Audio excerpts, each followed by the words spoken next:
Hey, everybody, another Monday night, Pine Island Research on the Untold Radio Network. Welcome to the show. Appreciate everybody taking the time, showing up, having an interest. Should be a fun show tonight. Hope everybody is doing well. It's been a busy few days here. I've talked about it in the past here, last few weeks, but my oldest is graduating from high school, and we've got all the stuff that goes along with that happening. This Saturday will be his graduation party, and I'm firing up the smoker and making a bunch of pork butts and doing pulled pork and all that stuff. So that'll be fun. That's therapeutic. A lot of us guys find the grill therapy or the smoker therapy therapeutic. I'm one of them. It's beautiful up here. We've got the docks in. We've been out doing a little fishing. Beautiful day today. Had the windows open on the house all day. It's in the low 70s. And it's starting to feel like summer.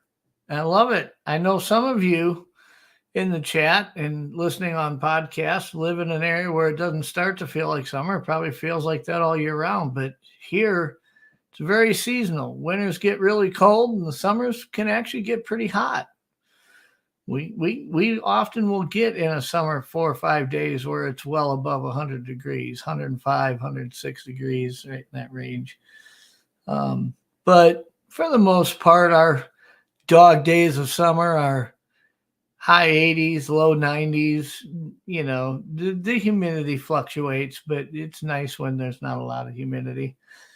I know when I was in the military down in Georgia, man, it could be 60 degrees out. You'd still be sweating your butt off because there's 100% humidity. So that's one of the things I really like about where I live is the fourth season exposure to the whole year.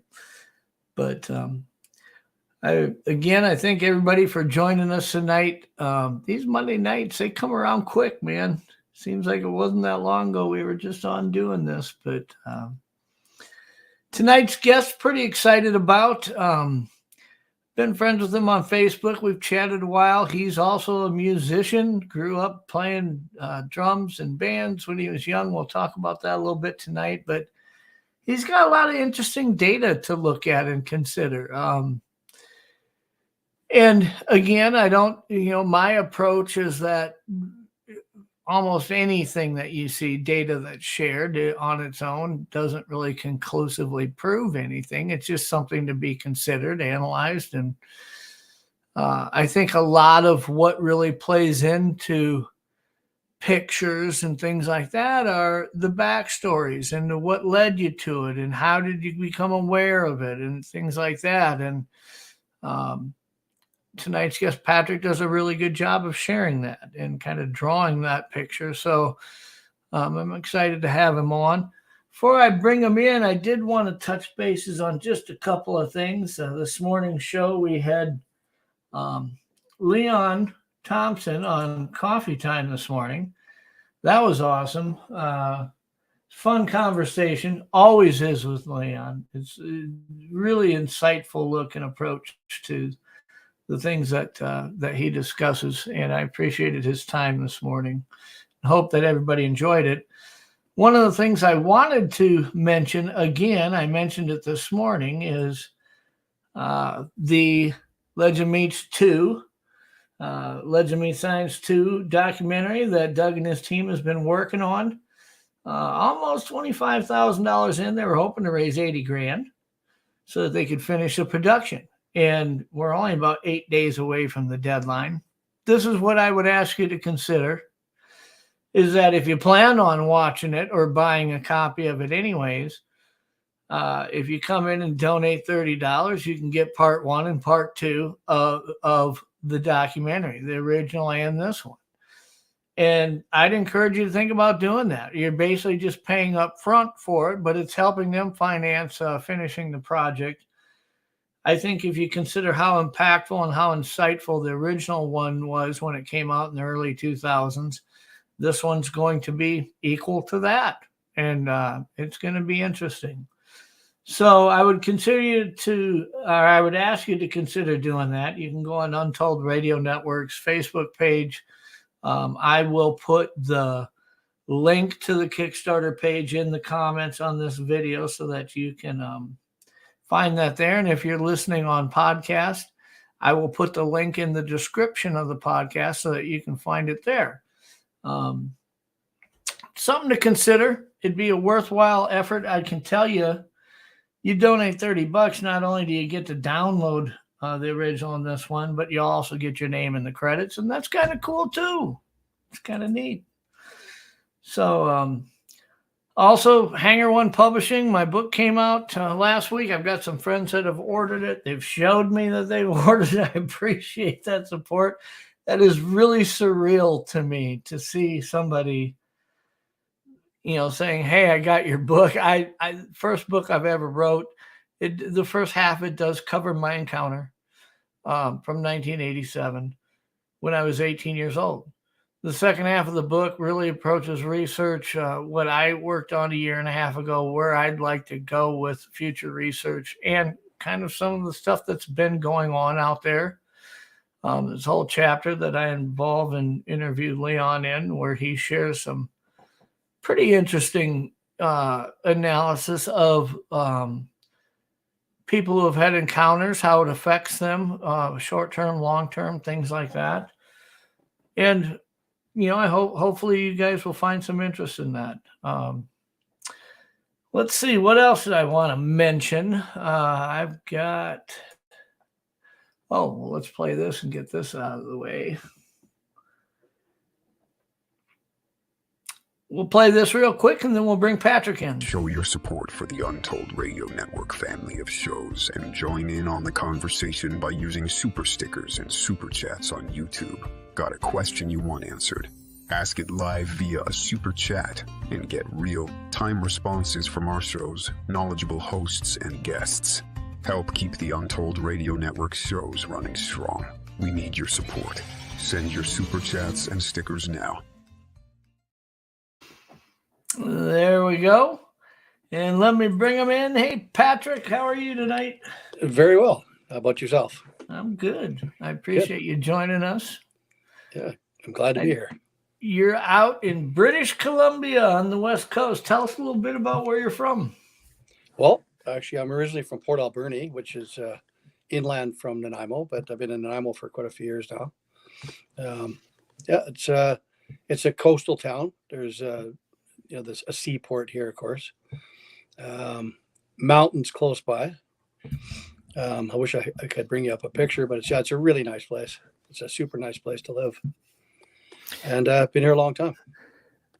Yep. Yeah, that's a lot of rich history out there as it pertains to Sasquatch, at least. Sightings, experiences, things people have shared, documented, things like that. Oh, yeah. It's funny because a lot of people don't talk about this subject until somebody brings it up. But I don't hear hardly anybody talking about it. But until you actually talk about it first, then somebody will mention something. I tend to do that a lot anyways. Do you think that it's I've often thought that geographically some of these, if you want to refer to them as higher target value areas where you have more experiences, more documented encounters, that when you do bring it up, those who have had any experience aren't too reluctant to talk about it. I mean, they seem to be pretty open. Do you experience that there?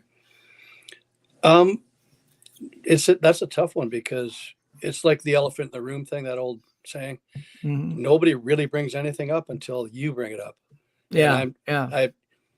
I've done it sort of by mistake over the years, especially 2016, and people would look at me sideways. But I learned to back off a bit until I wait for the opportunity to talk about something like that, rather than just start open conversation in a room full of people. A lot of it is kind of the conversation itself. I've talked about this in the past on the show about, I walk into a bait shop in northern Minnesota, Mhm. and there's a bunch of old timers in there, and I go in and say, has anybody ever had an experience with Sasquatch? You probably aren't going to hear much. But if I was to go in and frame the question and say, have any of you guys, while you're out hunting and fishing and enjoying the outdoors, had anything that happened to you or experienced anything that you couldn't come up with a natural explanation to, all of a sudden that conversation gets started. Yes. Sounds, things like that. And it evolves into somebody probably sharing an experience. But, Yep. Yeah, exactly. nobody wants to raise their hand and then look around and see they're the only one raising their hand, right? Exactly. Yeah. Oh yeah. I tend to, I actually don't talk much about it until well, the native people here actually on the island, the First Nations, um, I'll ask them directly. I'll pull them off to the side and just ask that Yeah. question. And every person has said, oh yeah, either my uncle or I have, or Yeah. somebody has in our history. It's crazy how many sightings and the history of the Sasquatch on the island. It's just insane amount of native people that say things. So I I tend think it to, was yeah, more of a natural part of conversations growing up for them. An uncle or a friend or somebody who'd had an experience wasn't afraid to talk about it in that community, and therefore it just kept getting passed on and passed on. yeah, exactly. I sense that too here in northern Minnesota. If I'm on like the Red Lake Indian Reservation, having conversations with people who live there or hunt there, they're very open to talk about experiences. Whereas you go into the touristy town at the cafe or the bait shop, and you can't get anybody to, hardly really feel open enough to share anything. Yep. Yep. Yeah. In fact, my job, I'm a delivery manager with a window company. So I see the public every day. And there's always an opportunity to talk about this with not everyone, but certain people. Some guy that says he's an outdoors guy, he's got a 4-wheel drive sitting in his driveway, and I'm dropping windows off, and he's got, he hunts, whatever. Well, I'll ask, I'll say, hey, do you have the same question? Do you ever come across anything odd and strange or sounds in the woods? And surprisingly, one out of every probably 4 guys will go, yeah, there is some weird stuff going on, and they'll tell me where they hunted and where they've seen something or heard something. It's quite common, but I don't normally. I was so sort of infatuated with the topic, almost obsessed, I'd say, after I had some things happen to me, that I was overwhelmed and I wanted to talk to everybody about it. And I learned maybe back off a little bit to the general public. And of course, I play with music. I play in bands and always have. So weekends we're playing music, and then word gets out that you're the Sasquatch kind of guy there. It's, I've heard about that. Like, I don't know how that happened, but eventually people started coming up to me and told me a story, or and I did one actual follow up on a person that saw one, and that was Mount Benson in 2018. Yeah, that's a whole story in itself. It's just we're gonna get to that because we've got a lot of stuff we're gonna cover tonight. I do want to ask you a little bit about the music. You're a drummer. How old were you when you started playing in bands and getting out there, and how prevalent was that in your life growing up when you were young? It was quite a big thing for me. My family had, I don't want to go too far back because it goes way back to when I was a kid, but at around 16, I got into a band. I was jamming in my parents' basement type thing, and making lots of noise. And my parents were really awesome about it because drums are loud and they shake the whole house type thing. But a friend of mine that played guitar heard that I played drums.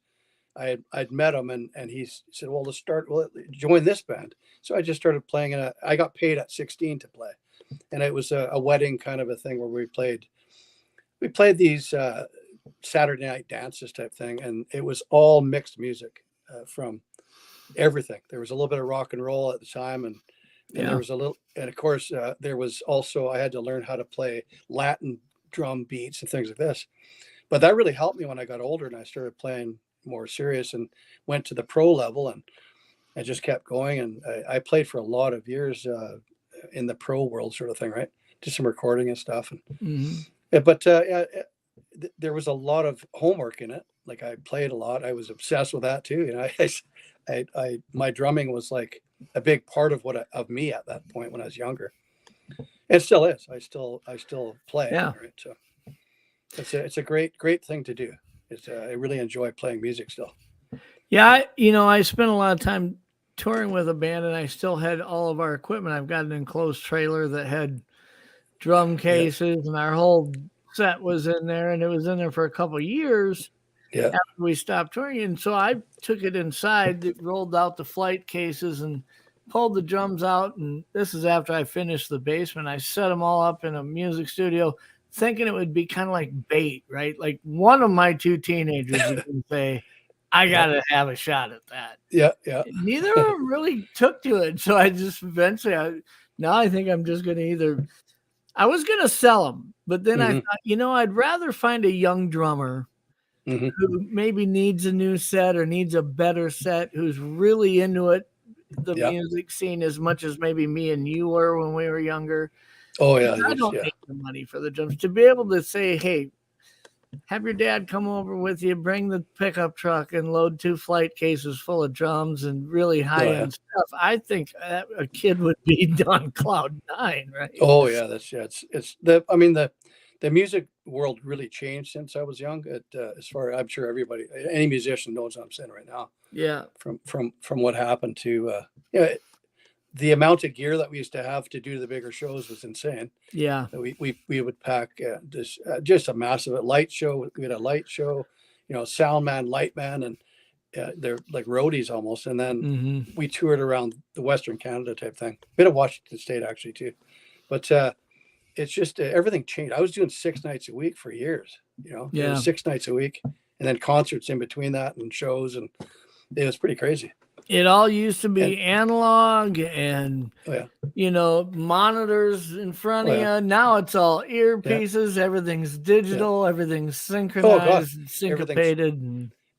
Well, even the PA system, they went down to small, efficient, powered speakers. Yeah. Whereas we had big cabinets and we called what we called the dreaded racks that we had to carry. Yeah. That were like, have a rack that have 6 power amps on it. That one of those goes out, it throws the wrench in the machine pretty big. A little hard on the back going up flights of stairs with that things. Yeah.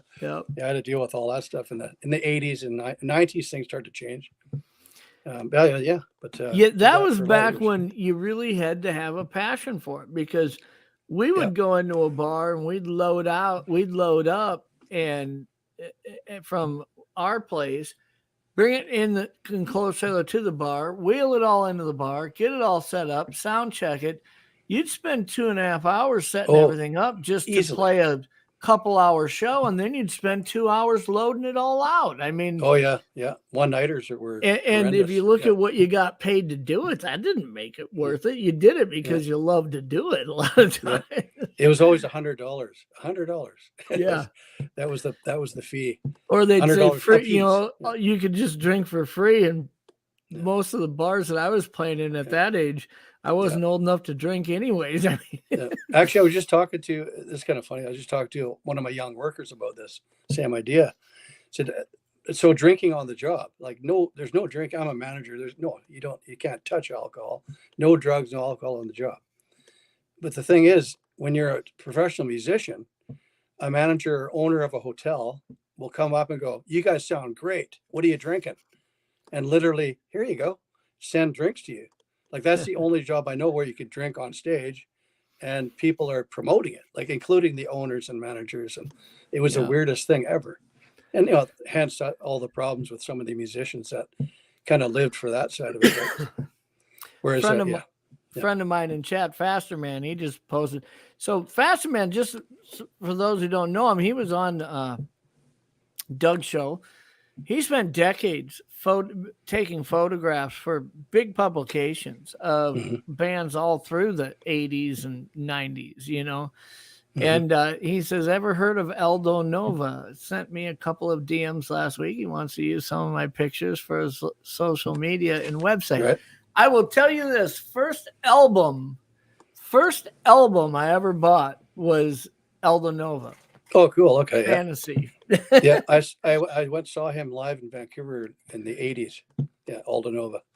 Yeah. Good entertainer. Really good entertainer. That I'll never his song Fantasy. You hear the first 3 seconds of that song, you know that helicopter coming in. Yeah. You know what song it is. Yeah, big time. Yeah. I know that song. Yeah, I know it well. I know it really well. Well, I want to let everybody in chat know if you have any questions throughout the show, put it in all caps. I'll try to catch them, and we'll address them as we go. But let's talk a little bit about. I mean, we've got a lot to cover, but I'd really like to start at the beginning.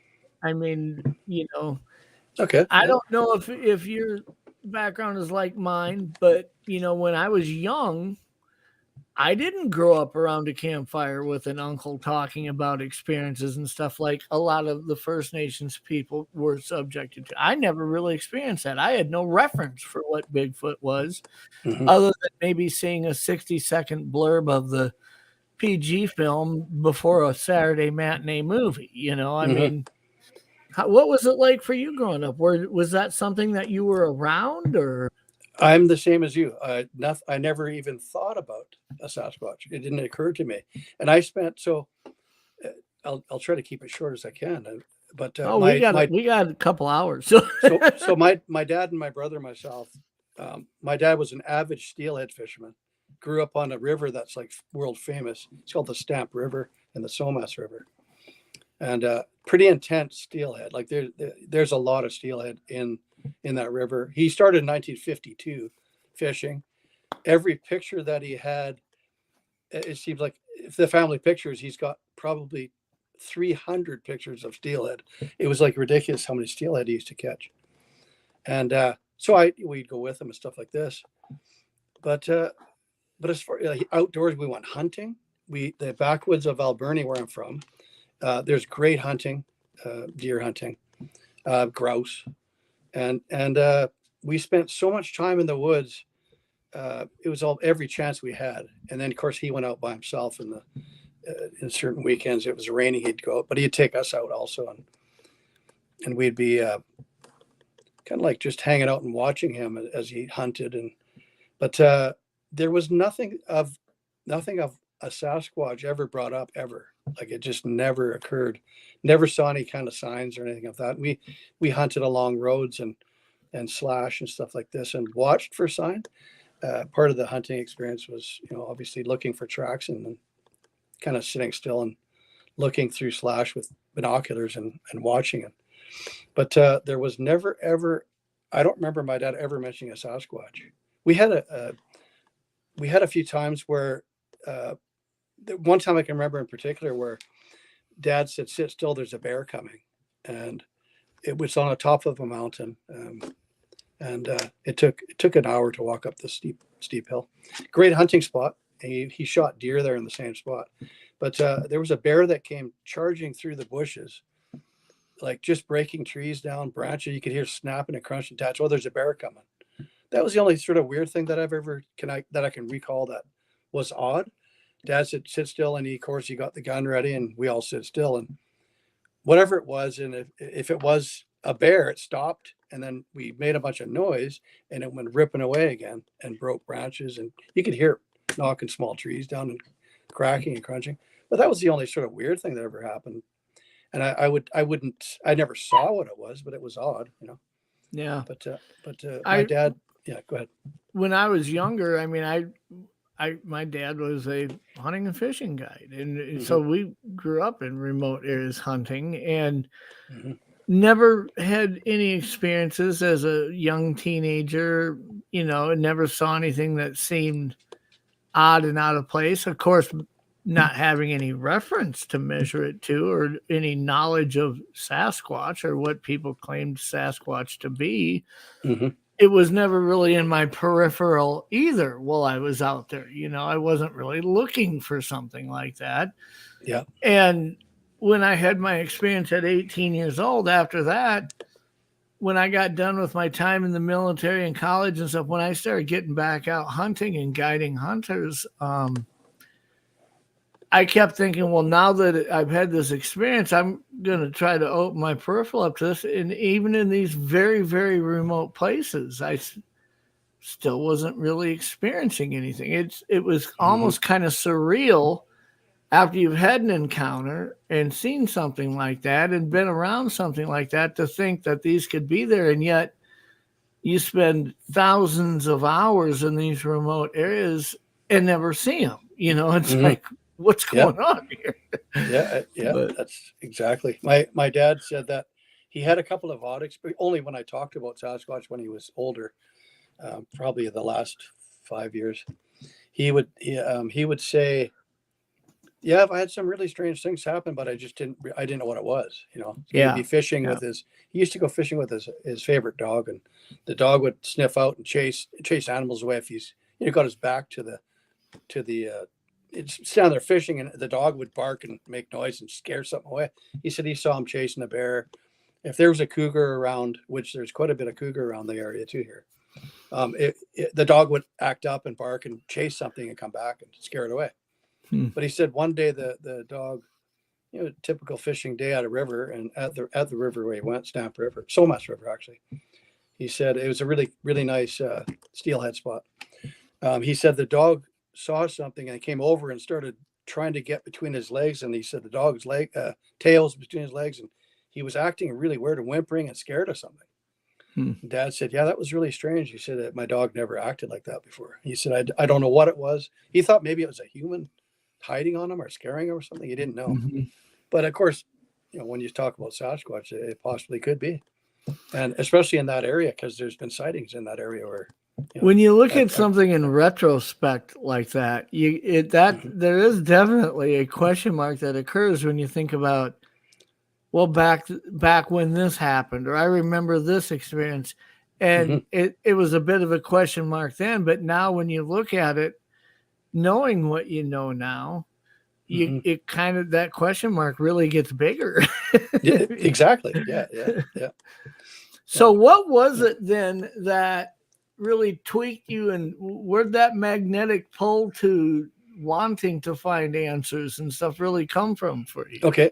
Well, it was an experience I had. I went to a concert with my sister, got free tickets to see a country show in Duncan, which is about 45 minutes from where I live. It's quite a big show. There was a lot of big bands. But anyways, so I'll get right to the point. So we're driving from the concert, leaving. There was a roadblock, and my sister had these 3 drinks, and she thought she was okay. Well, up here, they're pretty strict on alcohol consumption. And this is 2011, by the way, I should mention. And so what had happened was she had to get out of the vehicle and do one of those tests, blow into the device there. And in the meantime, they said, yeah, it blew yellow. It changes from yellow or red. And they said, okay, well, we're taking your car and suspending your license. So what had happened was the roadblock finished. Everybody drove away, and we're on the highway. There's no vehicle, and we're all standing there. So I went to call my wife. This is what I'll try to make it quick too. It takes too long, but no, don't worry about it. Okay. I had a cell phone with me, and I looked at my phone, and there was no bars on my cell phone. I'm like, oh no. And we're standing on the side of a highway, and this is 2 a.m. So I go, well, I'm going to start walking down the road and see if I can get signal. And one of my good friends actually was with us too, and my sister. They stood in this one spot. I started walking down the highway. It would have been northbound, about probably 100 yards from where they were standing. And I thought, maybe I'll go up. I put my back against a light standard, and I got 1 bar on my phone. I'm like, wow. Called my wife. She said, okay, I'm on my way. So, thankful that I got my cell phone worked. And literally about a minute after that, I was standing there and kind of like looking at the ground, and all of a sudden across the highway, it's a 4-lane highway right there, and there's a bridge right there. And across the highway, I hear this growl, and it was a really deep, I'd never heard a growl like that before. And, of course, my hair stood up. It's like, wow, what the heck, what kind of growl is that?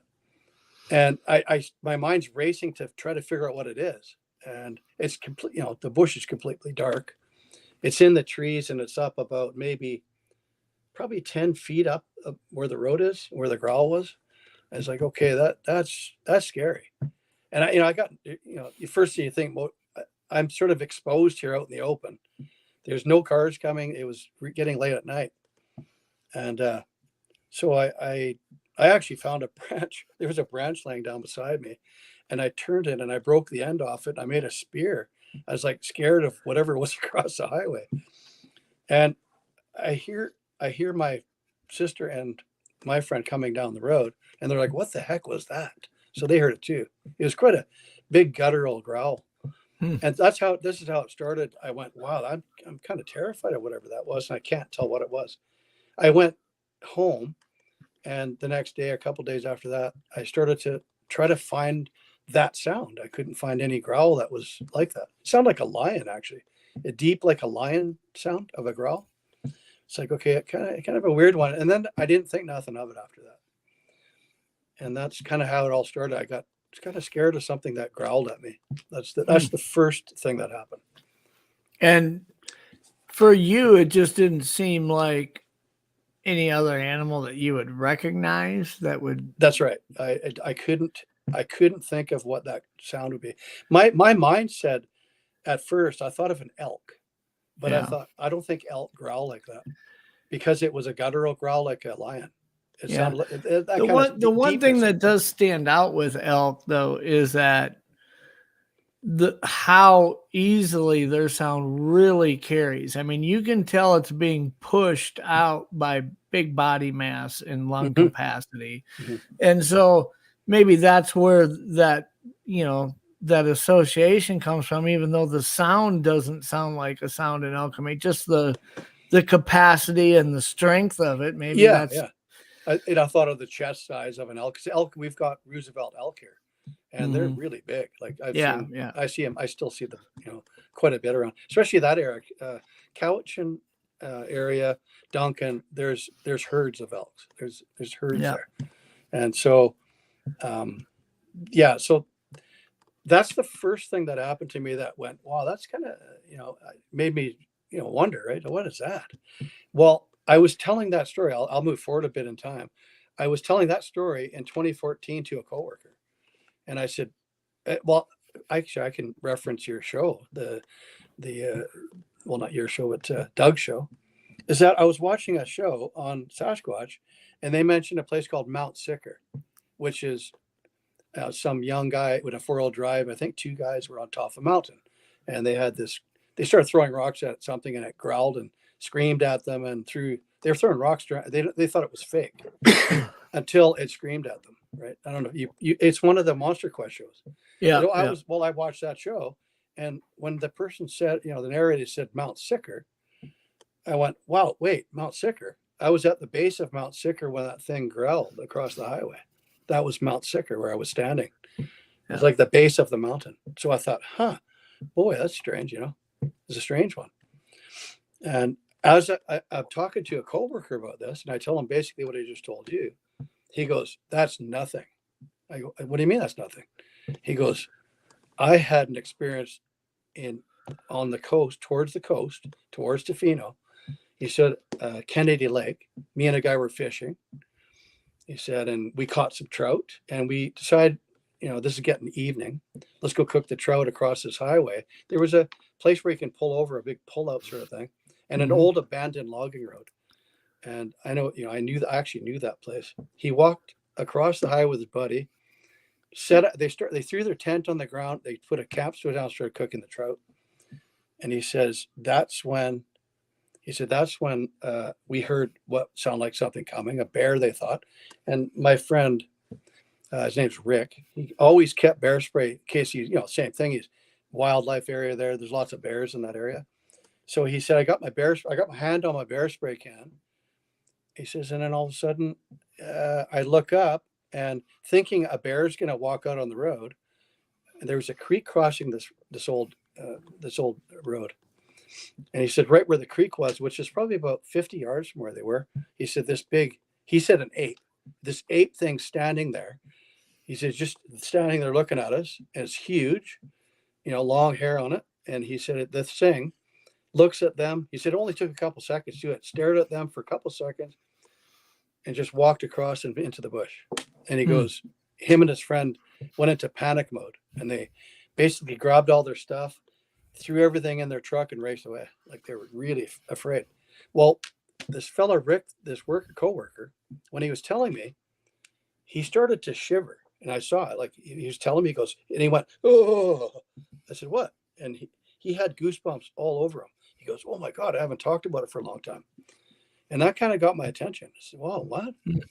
It freaked him out so bad that he even had goosebumps after telling the story.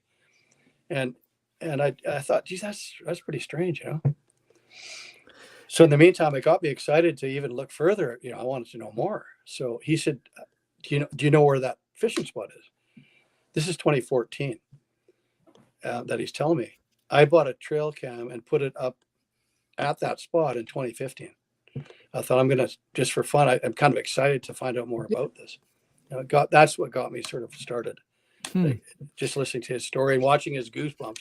It was pretty strange, One of the amazing things about his story is something that, I mean, I'm not saying that there's a direct association in this, but man, I've heard it enough times to makes me question whether, I've always kind of considered that when it comes to Sasquatch, maybe its weakest trait or its weakest link in the armor, so to speak, is its own curiosity and its ability to be caught vulnerable if it gets too curious about something. And how many times, if you think about how many times you hear about somebody having an encounter where they're not just in an area, but they're depleting the area of a resource, or they're marking the area in a way, hear about somebody urinating in an area and all of a sudden there's vocalization, or you hear about somebody fishing and keeping fish, or hunting and cleaning a big game animal. And it's like, you kind of wonder how many times somebody's in an area and simply just being watched out of curiosity versus somebody taking something, so to speak. And does that push them to a point to where they feel maybe more vulnerable to react in some way, whether it be a vocalization or showing themselves or whatever? It's interesting that it wasn't the fact that they were fishing, wasn't the fact that they were even just there. It's the fact that they took fish and cleaned them and started cooking them and displayed, I'm taking a resource from this area that maybe kind of triggers that whole I'm uncomfortable with that reaction, Yeah. I'm certainly not stating that as a fact, but it does seem like that's something you hear now and then in these encounters, Yeah. But so from there, so that was 2015. You put the camera up. Did you ever get anything that you captured on that camera, or not for a long time. I did catch something. So I put it up. Basically, I found there was a game trail right beside the creek he talked about, and it went right up a little bank and into the woods. I think it's an old logging grade, and then there's a little bit of a road bank, and it's overgrown heavily, but still there was so I went up that small little game trail, and then I found a really nice tree, and I aimed it down towards the creek, and literally I didn't get anything I got people in there looking for mushrooms in the later that year until November I think it was November the 13th, where I moved the camera. I put it in a totally different spot and I aimed it on a different angle towards the creek. And then I got one picture. I had videos. I had my camera set for videos. And then I had one actual odd picture where it triggered it, but I couldn't see anything in the picture until I lightened it. And then I thought, I'm going to try the contrast. Why did it trigger? It looked like a still night. I don't see it where it was. There wasn't a lot of branches moving and triggering my camera, but it was odd. I had something like 2 or 3, maybe 3 weeks. I hadn't checked it. Decided to check it. And there's one picture on it, and it was an odd one. I actually sent it to Thomas Steenberg originally, thinking maybe he could figure out what this is, but it looked like a deer, a doe, suspended up really high in the air. And it was kind of looking backwards, and then a face in like as if it's moving, walking with it, and two like eye shine, like two eyeballs. And bad news, I didn't send it to you, but it was odd. It was odd, and I went. It's not very good though. It's it's kind of like blurry a bit, and it's not the greatest of evidence, which is probably the case for most people. You don't get great evidence, but it was suspicious. And Thomas, it's one of those thing. pieces of data that you come across when you collect it on a camera or whatever, and you look at and say, it was odd, conclusively it doesn't prove anything as far as it's related to Sasquatch. But when you look at the picture, you try to come up with what's the most plausible explanation of what I'm looking at, and it's hard to find a spot to even start from. Exactly. Like, I don't know where to start here. Yeah, I mean, with all the as you say, with all the maybe the blob squatch type things that happen, and people drawing circles every which way on the woods. I've seen my share of that in other people's stuff. Yeah, and it's not even worth showing people sometimes, because you just get, people rip you apart and they just tell you, it's a joke. I sent it to actually Kelly from our RSMO or whatever it is.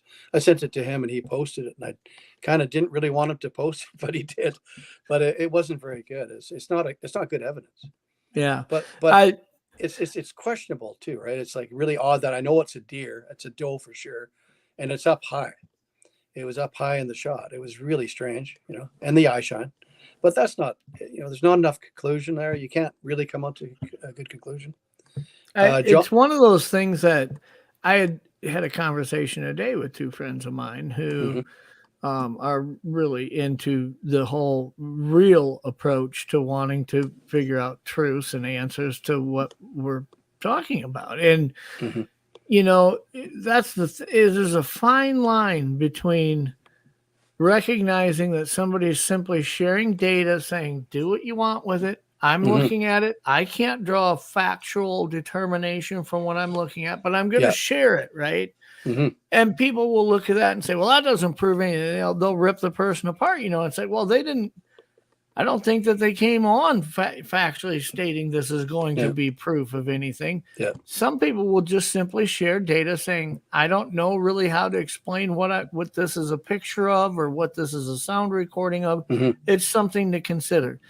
Yeah. I think a great example of that is when Tristan was on my show a few weeks back, sharing a lot of audio recordings. And he said, look, I'm not going to tell you that this is Sasquatch on these recordings. I'm just telling you, when I consider the different vertebrate mammals in this area and avian species in this area and the sounds that they make, it's left me with a little bit of a question mark. I'll share it with you, and people can listen to it and do what they want to with it. But I don't think in that case it's fair to tear him up and say that's not Sasquatch, because he never said it was. I don't want to discourage people from sharing data. I do want to discourage people from putting up pictures and saying this is Bigfoot when there really is no way to tell if that, or this was a product of Bigfoot. We don't know that, right? But boy, I don't want to discourage people from sharing the things that they come across and saying, you take it for what it's worth. I really don't, I'm not going to try to push you to one corner of the room on what this is, Yeah, exactly. Yeah. But so things got pretty active for you when 2016 rolled around. What kind of started with that? Okay, so I talked to a fella that I've known since I started working at the window company I work with. A long time, almost 28 years, I guess now. Well, I've known the guy forever. He's an avid hunter. I stopped in. He's also in the window business. So I stopped in one day and we were talking for a minute. And I told him basically, I showed him that picture actually of the deer. And he's like, kind of looking at it. That's pretty interesting. Then he tells me, I had something happen to me up in I can't remember actually what place it was. He was in northern BC. And on a hunting trip, he found a dead grizzly bear. And he said, I walked around it and I could not find any wounds in it. He said it was really suspicious how it was laying. He said, I don't know why it died. It was just laying there. I couldn't find blood. And I thought he didn't know what it was. He said, it was a big grizzly. And they said, then all of a sudden, he said, I get this horrible feeling like I got to get out of here right now. He said, I was so scared. I had to turn around and walk the other way. And I just started walking, and I don't know what it was. And he said, I still don't know what it was, but I said, oh, that's interesting. You know, we're talking, because we were talking about Sasquatch at that point. He goes, yeah, it could have been. I don't know. But I knew I had to leave. I was in a bad, and I've seen other people talk about the same thing. They've had this dread kind of feeling. A premonition that comes over you, like things aren't right. Yeah, right? Yeah, things aren't right. I got to get out of here. So that's the guy. His name is Mark. So he's the guy that probably a couple months later, it wasn't that long after, he calls me up and goes, wow, I saw a Sasquatch run in front of my work van today. I'm sure of it. And I saw it, he started telling the story of coming around a corner by this creek, sharp corner, by the way.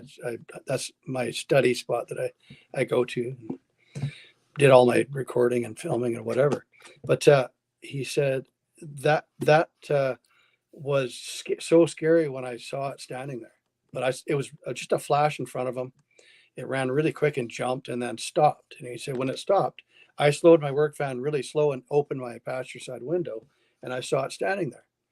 He said, this thing was huge, like it's a typical, the 8 foot tall, and he said 7 to 8 feet to be exact. And they said, and he's putting his hands out when I talked to him. He said, well, when I saw him, he said, it was 4 feet across the shoulders. It had reddish highlights in it, in the fur or hair. And he goes, and it just stood there with its head down, away from me, looking downward. And they said, and its arm was by its side. It sat completely still, didn't even move. So he said, but I was worried about getting rear-ended by a car behind me, because there was cars coming around that corner. So he said, I started to speed up and get going again. And he called me. There's no cell service right there. He had to wait. You have to drive all the way another 45 minutes or whatever it is to get cell service. And that's closer to the west coast of the island, which is actually a place called Ucluelet, if you've ever heard of that. There's Ucluelet Tofino on the coast. And that's where he called me from. And so it happened. Well, let me clarify this, Pat. So his experience that he shared with you is what started you looking at that area and kind of becoming, it wasn't that that was your research area, and then he says this happened there. That's what triggered you to look at that. Yeah. Okay. And so that same day, he said, I'll call you later. So he called me that late afternoon when he got back from work. He had worked in Tofino. And he said, I'll send you a picture. So then he sent me a picture of which I gave you. It's where the mud is splattered and where the foot hit, where it landed. Yeah. You can bring that up if you want, but so that's the first thing. Is that the track that you have, and then the second picture of you measuring that track? Yes, it's the same. It's the same track. It dried out. Yeah. So let me pull that up. So this is the original picture of that. Yeah, that's it. That's what he sent me originally. Yeah, from his iPhone, I believe. But he said, and he was quite shocked. He said, "Man, we talked about it when he called me the same day, and it was the same day. It was April the 12th, 2016. And we were talking about it while I was looking at my computer. And he said, wow, I was shocked to see that's where his foot hit, 1 foot. So with this being on the edge of the road, is this a sloped area or? That picture is like, you can barely even walk up there. It's like super steep. You have to really be careful. Oh, it's really steep. And that was the first the foot that hit. So of course that got me excited when that's the first print I've ever seen is that, right?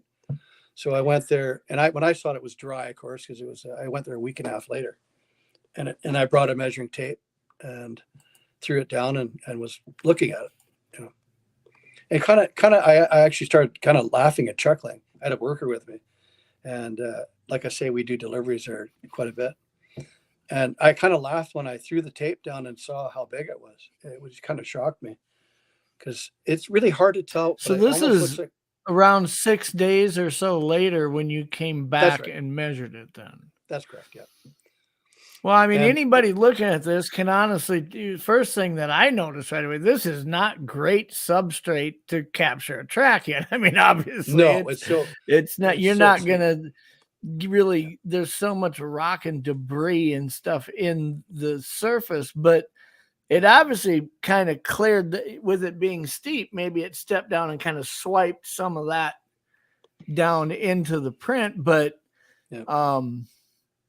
assuming that this is a print that would have been if it was laid by a Sasquatch and it's pretty steep, Mhm. it's just not the type of ground that you would capture like dermal ridges and things. Oh, It's no. pretty rough territory. Yeah. So the thing that got me excited about that was his story, of course, and then him telling me that it landed there with the 1 foot. There's no other print there that except for that. At first, there was more later, but at first it was just that one print. And the fella's story, Mark's story, and the print made me kind of want to put some. I told him to don't tell anybody at this point. What I'm going to do is I'm going to buy a second camera. So I moved my other camera from where it was, and I bought a second camera. And of course, thinking that it crossed there, I put one camera on one side of the road and one on the other, and I aimed them basically back towards the road.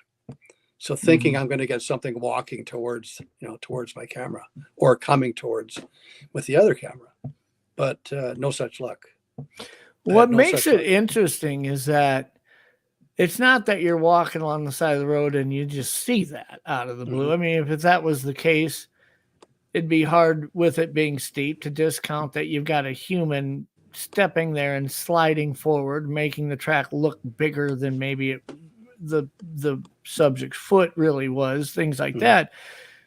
I guess the interesting part of this is kind of the fact that it comes from somebody saying, I saw this cross right there. And then when you go right there, you find a track that he says he had seen. And, I guess there's a little bit of a backstory that ties into it. Now, again, for anybody looking at those pictures or hearing the story, isn't certainly not conclusive, doesn't mean a lot to them. Of course, they don't know the guy. I can tell you, I can name 100 names of people who call me and tell me they saw something like that.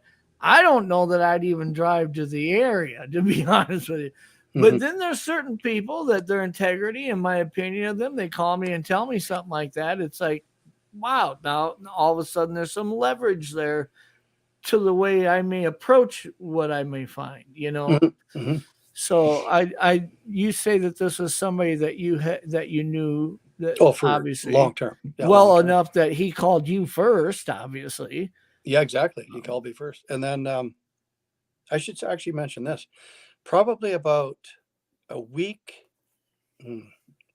probably a couple of weeks after, we would talk to each other regularly. He'd call me and we'd just talk about. He would stop in and look in the woods and look around and try to figure out kind of what I was doing the same thing. I wanted to know what was going on, if he heard anything. And then he told me that his wife said that she thinks that he's overworked and he probably should talk to a doctor. And I said, what do you mean? Well, because he said, here's why. He said, I'm so freaked out about this that I feel like I can't sleep a lot. I keep waking up scared of this big thing. And he said, it's almost like a PTSD thing. I'm afraid of it. He said, I'm starting to be concerned myself. I go, so I said, well, I look at it differently. I said, it's an unknown subject that we both know about. I think it's really cool that you saw that. I think it's a really cool fact that you saw that. And I don't think they're going to hurt you. So what was to be afraid of? It didn't hurt you. It ran across front of your truck, your work van. It is kind of interesting that it did that in daylight. It makes you think there's probably a unique situation that would cause it to do that. And I'd be interested to figure out some research into why that would be. A question that may lead to something like that is Channel 13 asked, was there any deer tracks around? Did you see any other tracks other than that track, even if it was from a different species? Yeah. Well, myself, I thought of that way back, and I actually looked both sides of the road as much as I could on up and down the road, and I didn't find any deer sign, nothing.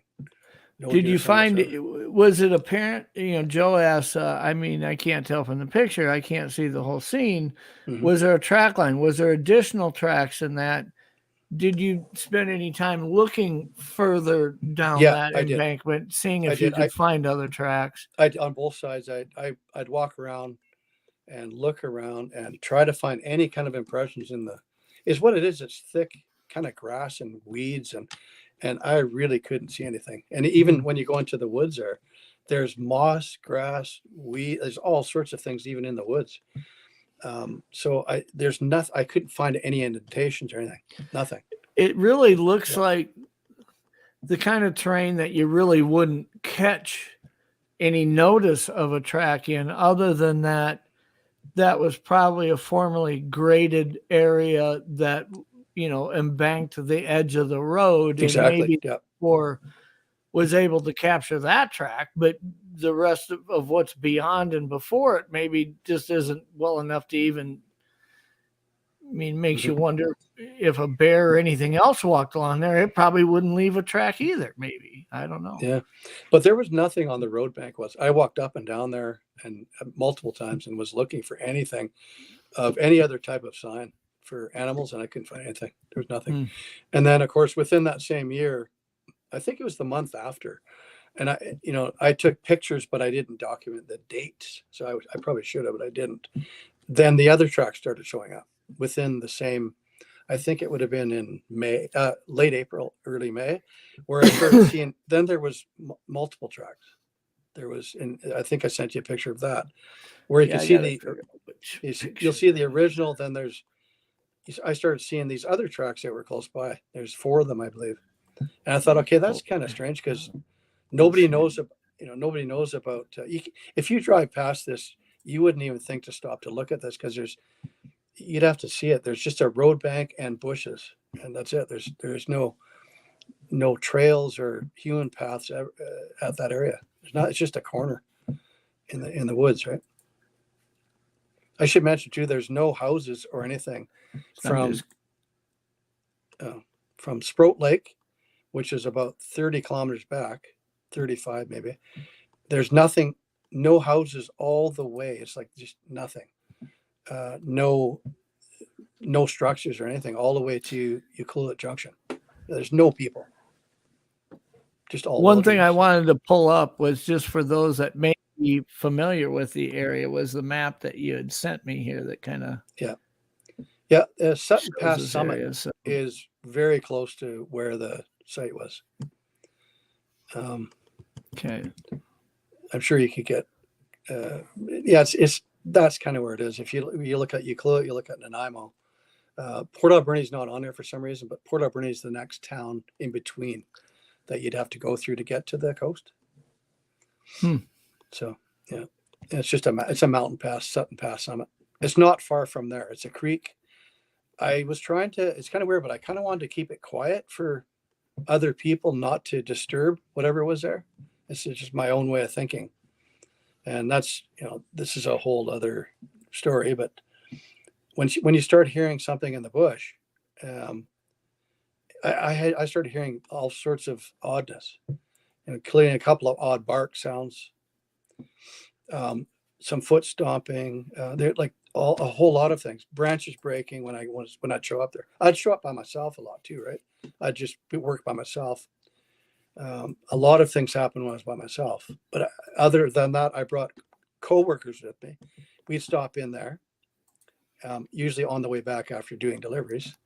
And it normally around lunchtime when we were coming back, or early afternoon lunchtime. So basically, I started hearing noises in the woods, and I thought, I don't want to tell everybody. I didn't want to tell everybody to go there. You know what I mean? I wanted to keep it quiet. And I talked to the guy that saw this thing, Yeah. and same thing. He agreed. He said, "Yeah, if there is something there, which I knew kind of that there was something there, that it was their place, and the more I went there, and the more branches that broke and sounds I heard, it just was, to me, it was like, okay, I gotta figure out a way to get evidence. So I bought a different type of camera and I started photograph, videotape, video recording, digital, actually, and then some pictures also. And I did everything. I just trying to get something. I bought a bridge cam. It's called a bridge camera, the 50 times optical lens, thinking So here's one of the. I was just gonna pull this up real quick. Was this one of the single tracks from that? Okay, yeah. And there's another one so the interesting thing about this print. Yeah, I'll pull the other one up that shows. Yeah, it'll show you. There's it looks like an older, not so fresh gravel looking. Yeah, that's the one. So if you look to the one that's on the right top, that's the original. The one there? Yeah, that's it. Yeah. So that's it. And if you look at that, now there's one smaller one in between. There's one about 6 feet over lower. Looks like it goes kind of from the bottom to the top here. Yes, yeah, and that's the so that got stepped on twice. That print you see in that you're almost touching is right in the middle. That got stepped on twice. There was that fresh gravel in the next shot that you just posted a minute ago. That thing stepped on it again in that same track. So exact same track. Yeah. And I walked up and went that was August 4th when it re-stepped on it. I can't remember the date that this was. Again, this is, if you look at the substrate here, I mean, there's maybe a 5-yard stretch here that it would leave any mark. Once you get to that grass and through the rest of that, you aren't going to see anything. No. One thing I did notice about some of the rocks that are bigger rocks, they were stepped on. And I don't know if it was a heel, I don't know, but some of the rocks were, and I do have pictures, I have to find them on another computer, but some of the bigger rocks were compressed down deeper. You could see they were compressed downward into the ground. Like it's almost like a heel touched and pushed in. And it didn't look normal, it wasn't protruding like it should. It was pushed down. It's hard to describe what I'm saying. But something had stepped on a bigger rock that was in the ground and pushed down on it. And there was one of those for sure. But the other picture the August 4th picture that you posted a few seconds ago there, the one with the fresh gravel looking one, that was August 4th. Yeah, and then there was a fresh one right above it. Yeah, you can see there's right in the middle of the frame is it stepped on that in the center, and then that one above it. Those were brand new, August 4th. Yeah. So it's a strange one. Yeah, and you can see how much deeper that print is. It's way deeper if you could see the depth. It goes down a couple inches. So what I tried to do for just to see is I walked over to that dirt and I started to stomp really hard with my work boot, and I could not even hardly make a dent. I was trying to. It's so compacted, and I thought it was really odd that the fact that is pushed in that deep. Something obviously really heavy did it. Yeah. Let's talk a little bit about some of the images that you sent me. There was one set of 3 pictures that are all kind of the same. One of them's enhanced and blown up a little bit, but they were images it was an image that you said that you had taken a picture of and didn't realize anything until afterwards that you felt there could be something in that image. Yeah. So what I had done was I had those 2 trail cams up, and there was no luck. Nothing was happening. I did something actually kind of strange. Is I took a freezer burnt salmon that was in my freezer. I took it and I taped it in front of my camera, thinking I was going to get some kind of wild animal. That didn't even work. I had crows and a turkey vulture. You think you'd get a bear or something? Yeah, I did get it. I was hoping for at least a bear to show up, but nothing showed up. But those trail cams weren't working. I didn't get anything. So I thought I need a better camera, and I didn't have a big budget to go buy a big lens and a camera, to look further deeper into the woods there. So I looked online and found a bridge camera, basically found one for a used one. It was 50 times optical zoom, equivalent to a 1200 millimeter lens. They're called bridge cameras. And I thought, well, I'll stand and just, start video recording the woods. And that's basically what I started to do. That's decided to. So yeah, there's a filter. I had to lighten that, of course, but there's something right in the center of the frame. And I wasn't sure. I thought it was a person at first when I first looked at it. And then I thought, no, I don't think that's a person. There's some. Yeah. So strange, the interesting thing to note about this is, when somebody sees something and then they try to photograph it, a lot of times they'll say, well, the photograph really didn't capture the realism that I saw in real life, or this or that. Mm-hmm. This is just something where you have an image and you're saying it looks like something's there. So when you look into this, I mean, I can obviously see. Yeah. I'm not going to stop anybody from arguing, using words like pareidolia and things like that. But I can see what, you could say appears could be there when it comes to a forehead, a brow line, eyes, and then below this, it almost looks like a mouth there. Yeah. So I looked at it lots with a lot of different people, and we kind of talked about and I thought that the whole top section is strange looking hair patterns. And then the eye is actually down below that branch. There's a V-shaped branch in that shot.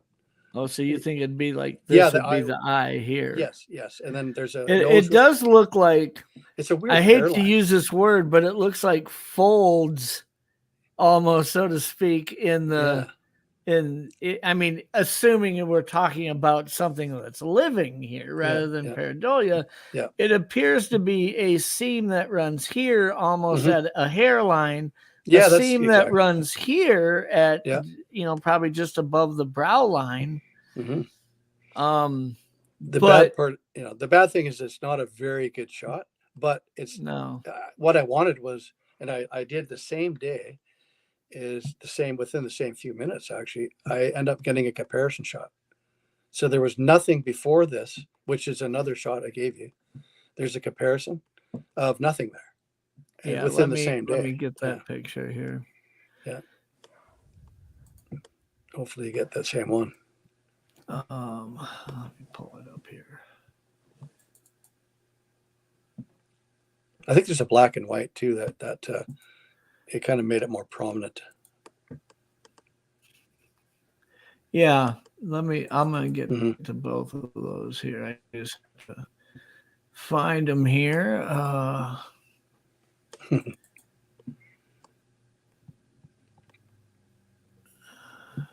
So here is the picture, I believe, of nothing there.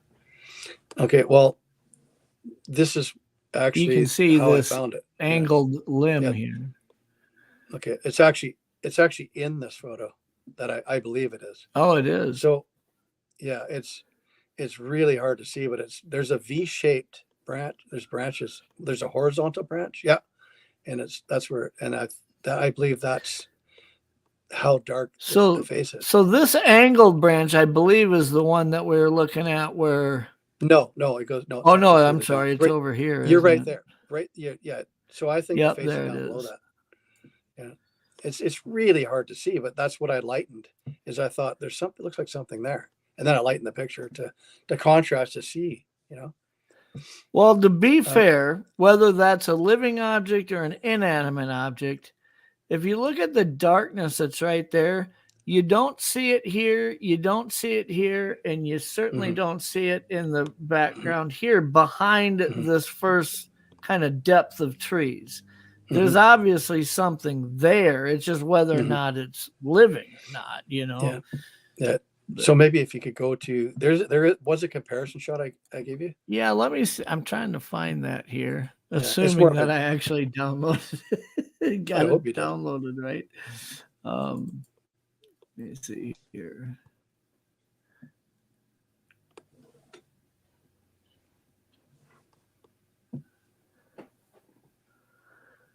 that's not. I'm wondering if I downloaded the same picture twice. Hold on just a second. Bear with me while I go through this here. Okay, that's the first one.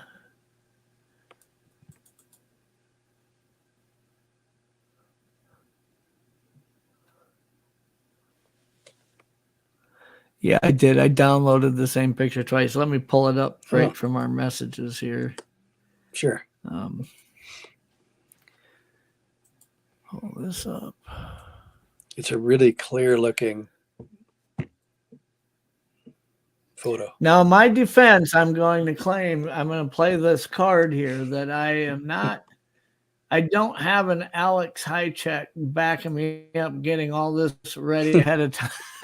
So I'm a one-man band here compared to how Doug runs his show. Let me see here. Okay, so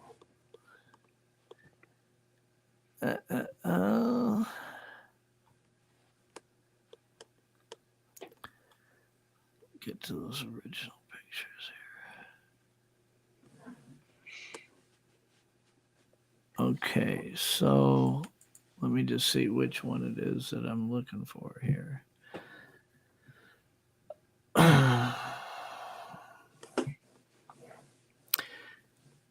Is this the one I'm looking for or not? No, that's another. No, that's another comparison. No. Yeah, let me go through. Let me keep going through here. Hold on here. It was on Messenger. It's like 3 consecutive of the same. They all look the same, except for the bottom one was the comparison.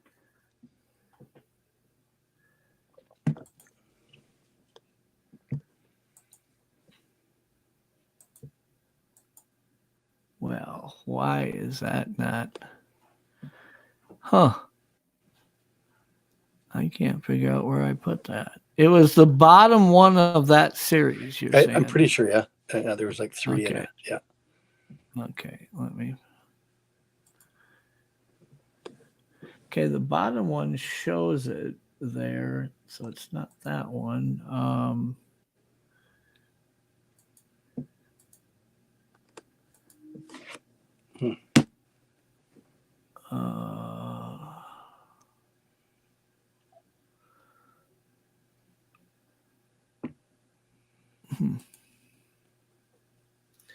Yeah, I've got the one that shows, I've got this one here.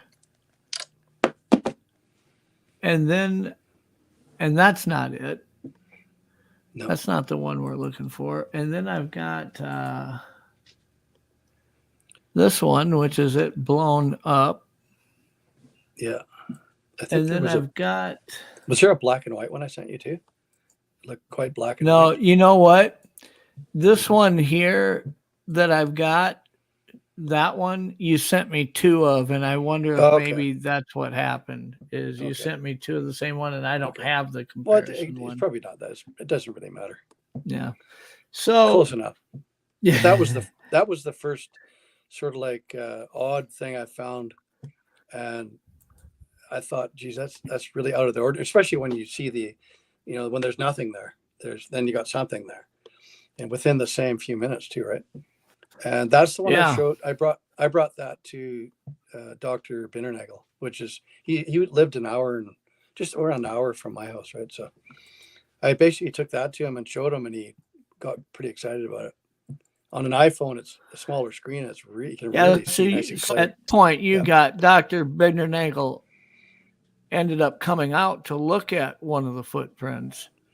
The first one, yeah. That's the sure picture I've got here. Yeah, that was him on that day. That's actually, I mentioned too, on the Monster Quest show, Rob Wilson had a sighting right there. A fellow named Rob Wilson I think he's from Ecoolid actually. And he saw something on a log across a river, if anybody saw the show. Well, that's what John hadn't seen that spot, so I pulled over and showed him. It's he was infatuated with a yellow canary he saw there. He just stared at it for, I'd say, 10 full minutes. He's all excited. He was such a naturalist that I think there's a lot of things that really captured his attention just when it comes to nature, Oh, yeah. Yeah, he's full of stories, that man. Holy. I learned a lot that day. Yep. So, Of course, there's moving on to this. There's a second picture there. We can talk about that one if you want. There's something in a tree. Let me pull. Yeah.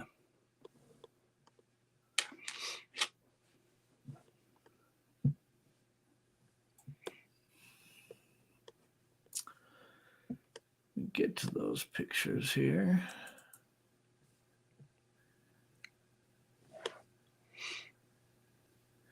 Oh, I've got. I did want to ask you about the picture of the tree where it looks like something mechanical that's there on that tree. What is that? Mechanical. Well, this right here. Yeah. Okay. This is a whole different set of pictures. But so yeah, I was pointing to, if you look in, there's a strange looking steel object. Yeah, you can in see this it. photo. And it looks fairly large. Yeah. What it is, it's a gate lock. It's the top of a gate, and they put a lock inside there and lock gates with it. The arm would swing into that, and then it would lock. They have those. How far is this off the roadway? This exact spot would be, I would say, 75, 80 feet from the highway. It's not very far. Huh. Yes, it's got to be old. I mean, it isn't. It doesn't really look like there's any other structural sign of something that was there other than this. Just that, and it's strange because unless somebody threw it in the bush and it landed like that, I don't know. It's attached to the ground. It could have been an old bridge there. I really don't know. But the creek starts right there. There's a creek right behind that hill. Right, that's the top of a creek bed. So when I showed you the other picture, that's the creek. There's a creek bed right there. That other one was standing in the creek bed, by the creek. Sorry, not in. There's a creek bed of roots and all sorts of a root system coming out of the side of the bank, where it's all worn off. And that picture that you just looked at, the gate, so that basically, that's just that same tree on the left here. That thing was basically either standing or kneeling down or something. That weird thing, which I don't understand. So is this something that was taken on a game camera or by you with an actual regular by camera? Me with the camera. Yeah, I did. From where I was standing. Did you see movement then? No, I mean, this is a still shot, but did you see any movement? Not at all. But there's a bit of a story behind this one. Is I ran into the bush and took this it's from a video, of course. My camera can take, as it's recording video, I can just press my shutter and take pictures. So it's basically one of those. And I saw something down. I couldn't, with my my own eyes, I saw something there, but it was so far away from where I was standing. It just looks like something dark over that way. So basically, I recorded that way. But the backstory on this one is, I had a person working with me from a temporary agency. Like I could hire these workers on short notice for the day, right? And I hired this guy, and it was a black fella, super nice guy, from Toronto, moved out this way and was looking for work, but he got on it with a temporary. I hired him. We went to Tofino that day. So when we got out of the work truck, I told him to stand basically by the work truck, and I'm going to go record up the creek bed, where I was always recording. And he said, "Okay, no problem. I'll stand there." I said, "If you hear anything, tell me." And I was probably 30 feet from him, further down and recording the creek. And then he turns around and goes, "Did you hear that?" And I said, "Did I hear what?" And I stopped recording and walked towards him. He said, "Well, I heard a whistle and it sounded like a human, and it was right that way." He pointed straight ahead. Basically, it's right where that top of the creek is right there. He was pointing, and it's right in there. He said, and then not only did I hear one whistle, further behind it, I heard another one. And it's like, oh, I said, okay. So I quickly got up there and I went, over on an angle, different angle, and I recorded to that same spot where that steel thing is. And so basically that was there that day. And it's not a very good photo again, but it's something that wasn't there when I that's the compare shot I showed you has the steel in it. Mm-hmm. that's the same shot. That's the same spot exactly. So it's questionable. I don't know, but I know something was there. So all this was kind of happening in that 2016, Yeah, 2017 area. This would have been late August right there of 2016. Yeah. Since then, like in the last 3 to 4 years, have you been out in those areas and experienced anything, or? Yes. Yeah. I would say last year, me and another worker were there on the Kennedy River side, which is, well, it's like the westbound lane side.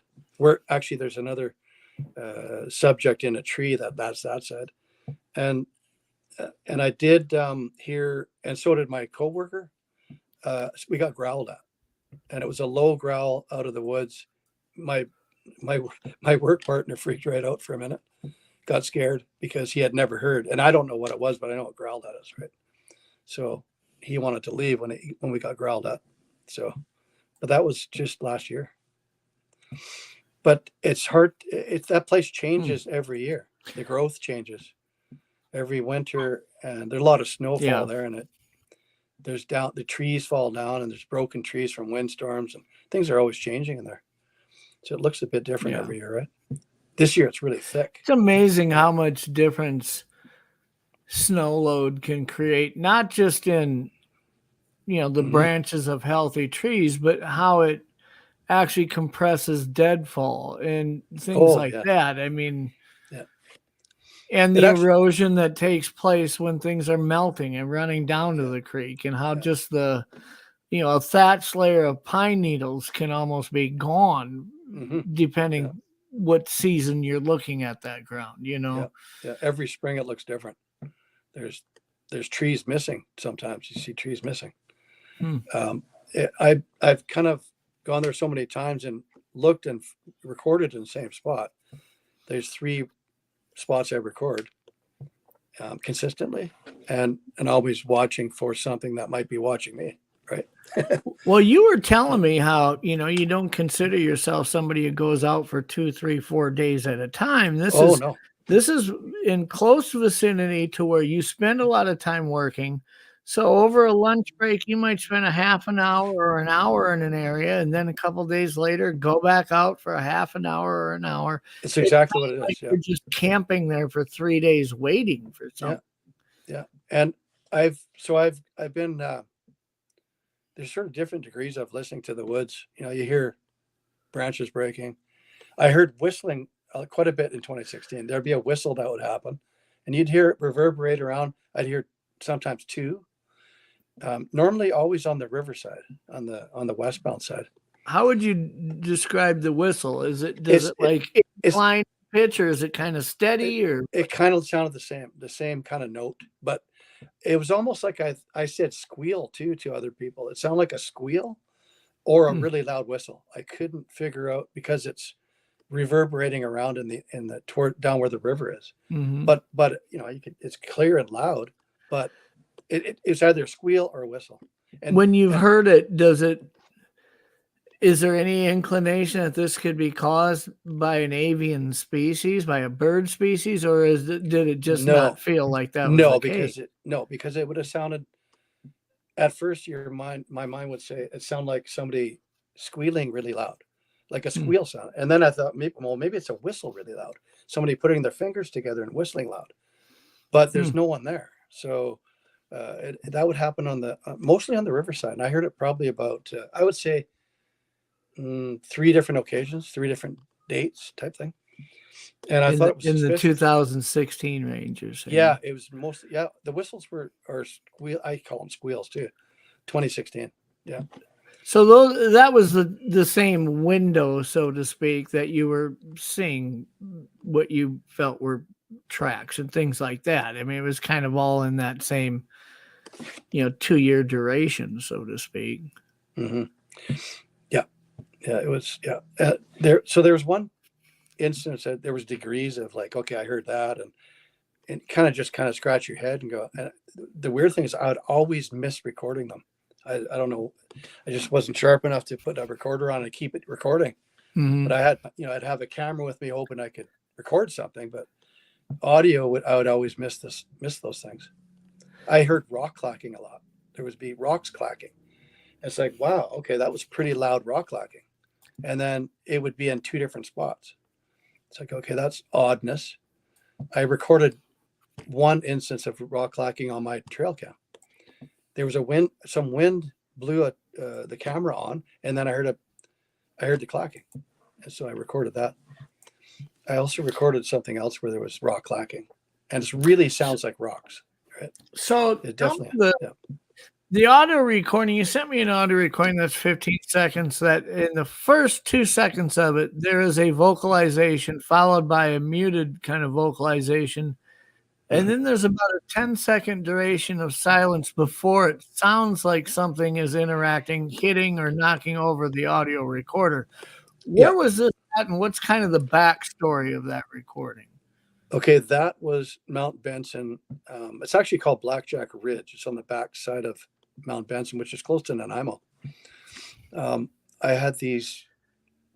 met a worker, actually another temporary worker, that would not stop talking about Sasquatch. He wouldn't stop, and met his match with me. So we ended up working together, and he said, you wouldn't believe all the things that have happened to me. He's a squatter. He built a small cabin on the backside, way up high in the woods. He drove his 4-wheel drive until he couldn't drive it anymore, and built a cabin. It's like the most bizarre hidden thing you ever seen. So I lent him my recorder. I said, well, maybe we could catch something on my recorder. So I lent him it's a Zoom H1, they're called. The only bad news is they're super large files. So you get this large file if you leave it out recording, which he did. I'd give him a supply of batteries, and he'd put it on every night, and I'd see him 2 weeks later and exchange SD cards and batteries. He'd put it back out again. So I went through a lot of audio, I don't know how many hours of audio. I'd put it up actually on a WAV file, an audio recorder, actually a music recording app. But you could see the WAV files, so you can go through it quick and then find something. If there's a spike somewhere, you go, okay, I'll check that spike out, and you can visually see an audio WAV file. Yeah. So I just happened to be going through one of the files one day, and I found that. And he would put it out every night, this recorder, on a stump, probably about 10 feet from his cabin, and just let it play. And well, again, it's kind of the same approach I took with Tristan. There's certainly no way to tell what left this audio, and there's certainly no evidence to say this was Sasquatch. But I will say this: it's an interesting sound. Oh, it's odd. And it is obviously identifying the audio recorder itself, because you can hear it hit the audio recorder. I think it scraped it with its nail, actually, because you can hear a scraping on the top of my microphone. Well, I'm going to play it for people. I'm just going to play it right out of our messenger file here. Sure.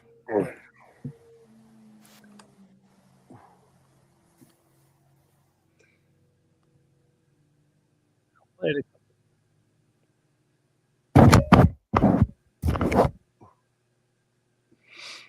Play that one more time. You got to listen right away when it starts.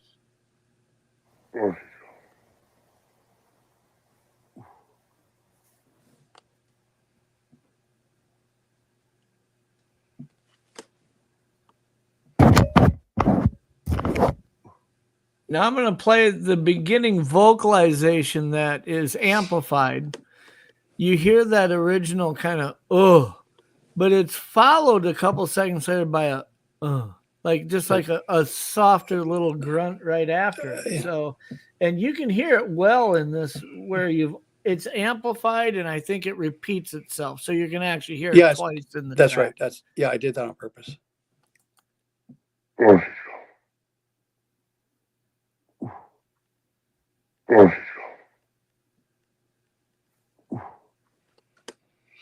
I'll play that one more time too.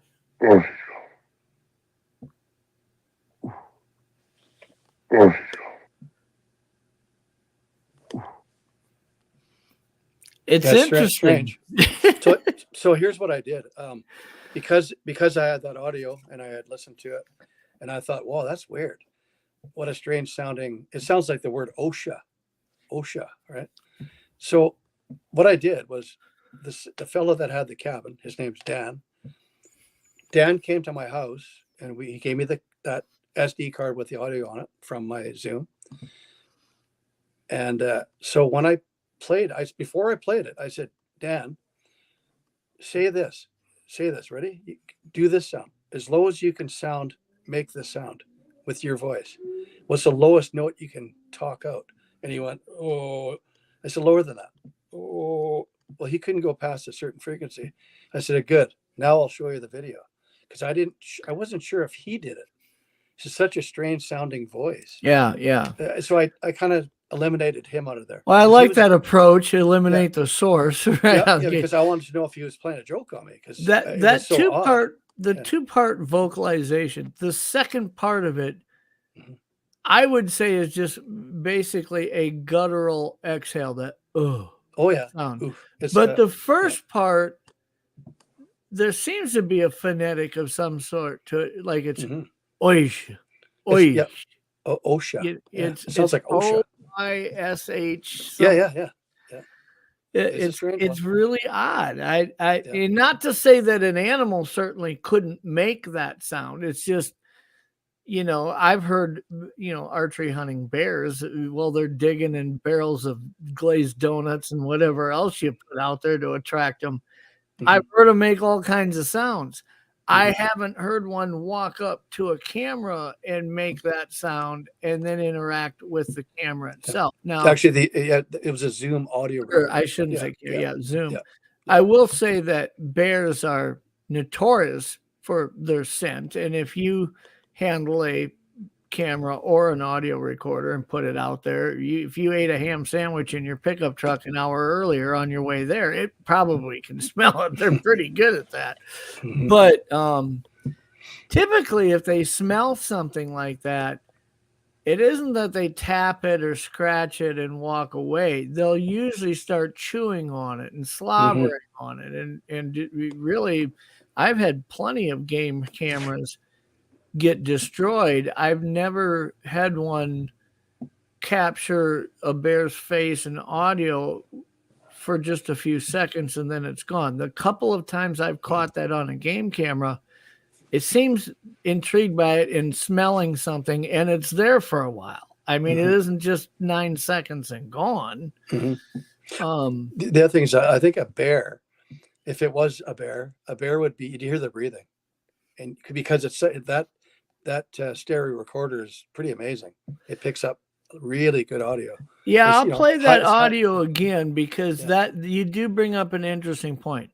From the initial phonetic sound, the oish sound you hear, about 2 seconds, 3 seconds there, you hear the like it's just a vocalized exhale. Yeah, oof. But then there's about 6-7 seconds of silence before it touches and interacts the recorder, and I don't hear breathing, I don't hear slobbering. There's nothing there. Nothing. Yeah.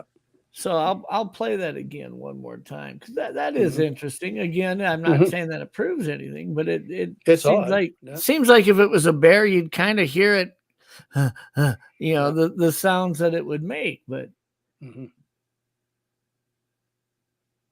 let me pull it up here. I started it in the middle, so let me get it to the beginning. Okay, we'll start at the beginning where you hear the vocalization. Then I guess the notable thing is that 7-8 seconds of complete silence until it touches it. So.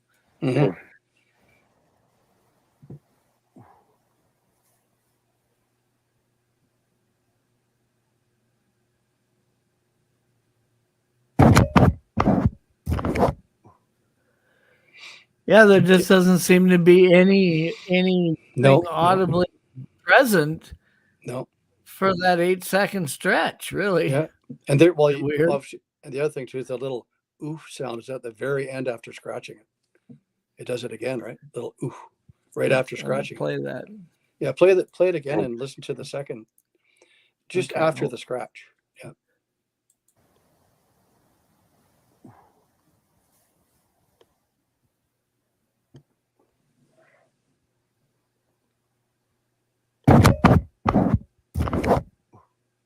Oh yeah, there is this Yeah, kind of that just- same. Yeah, it's the same. Like It's a little audible exhale sound. Yeah, yeah. To me, I compared that. I've heard a gorilla do that on a show. The gorilla went, "Ooh, that sound, whatever that Yeah. is." Yeah, Yeah, that part of it really doesn't sound like yeah, anything that couldn't be replicated by, to be fair, not only a deer, but even an elk could make that sound. But I don't know that unless an elk is using an antler to hit that thing, that I don't think just nuzzling it with your nose or your face would cause that sharp sound that you're hearing at the end. Seems to be either finger or antler or something like that. Yeah, it's definitely an odd piece of audio. It's strange. Yeah. It's hard to say what it is, but it's strange, right? It's a strange thing. Just reading some of the. And if anybody's got any questions, make sure you throw them in all caps. I'll try to get them up. I've been trying to watch the chat so I don't miss anything, but I certainly could have. But before we wrap this up, if anybody's got any questions, feel free to throw them out there. Now, one of the other things that you shared with me is you do some art. You do some artwork, yeah. Yeah, Sasquatch related art. And this all started during the pandemic when I wasn't going out much. I got bored. I had to do something, and I've never actually tried to draw. So I just started drawing, and I've got artists in my family that draw. Yeah, and I just started doing it and went hours and hours and hours on these. That one took a long time. That one. So that's a Sasquatch holding a fish. It looks like it is. He's holding a salmon. Yeah. And I thought of like a younger male kind of thing, but really big. And then I had to make a colorful moon because it was boring at just a white moon. So yeah, there's a face that's one of my favorite ones I like for the face. Kind of got realistic eyes. Yeah.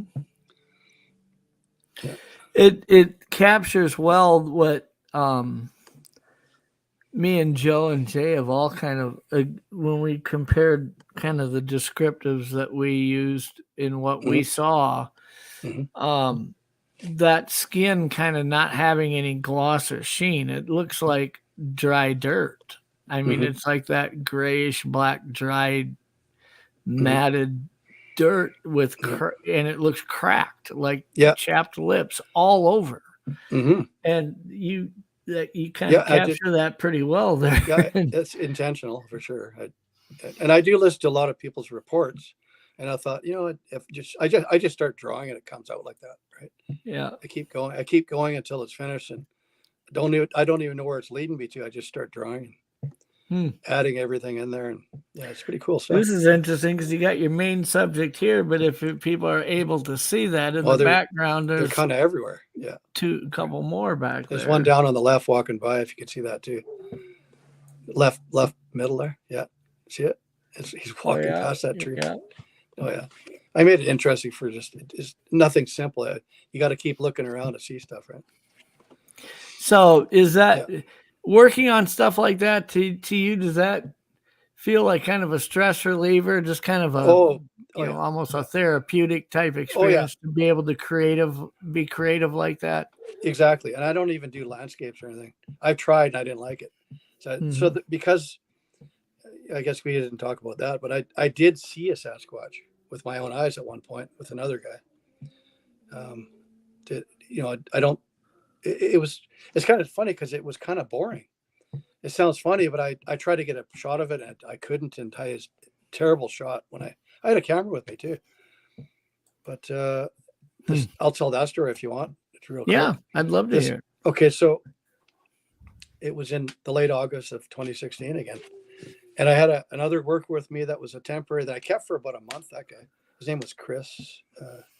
And we went to check on my camera on the westbound side, the Kennedy Riverside. And he was down kicking stuff and looking at the ground. And I heard a squeal across the highway, that squeal sound.